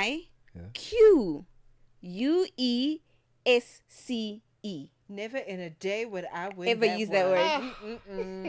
Oh, deliquesce. What does it mean? Deliquesce. Use it in a sentence. To dissolve or melt away. All right, there we go. Well, we've learned something. Deliquesce, to dissolve and melt something away. And tetchy. He's a bit... Tetchy. What is tetchy again? To be Annoyed. irritated or annoyed by Irritate. something, yeah. From now on, we're not using... You're so annoyed. You're so tetchy. Mmatsheko, you're so tetchy. So titchy Yeah, that's what- today. All right, you're more than welcome to also suggest if you're happy with the name of our game. Spellibration is what I'm putting down. Mosito is saying no. The upside spelling bee. Simple as that. Okay. If you have any other suggestions, send them through in the comment section. I think that's a fair way of doing it. I love spellibration. Do you not? Can't you see it? Spellibration. Well, it's too much pressure, is what I'm saying. It's a beautiful word, but it's there's too much pressure for us to pop champagne before we know how to spell them words. That's the problem. All right, fair enough. But thank you so much for tuning in this afternoon to The Upside. We learned 2 new words today: tetchy And delicus. Deliquesce. Delicus. Delicus. All right. We're handing over now to the Queen of Africa in Business, who will be taking over. That's Tami Ngubeni, Africa in Business, from 4 p.m. Central African Time. From us, The Upsiders. Thank you so much for tuning in. We'll do this again tomorrow, same time, same place. Bye-bye.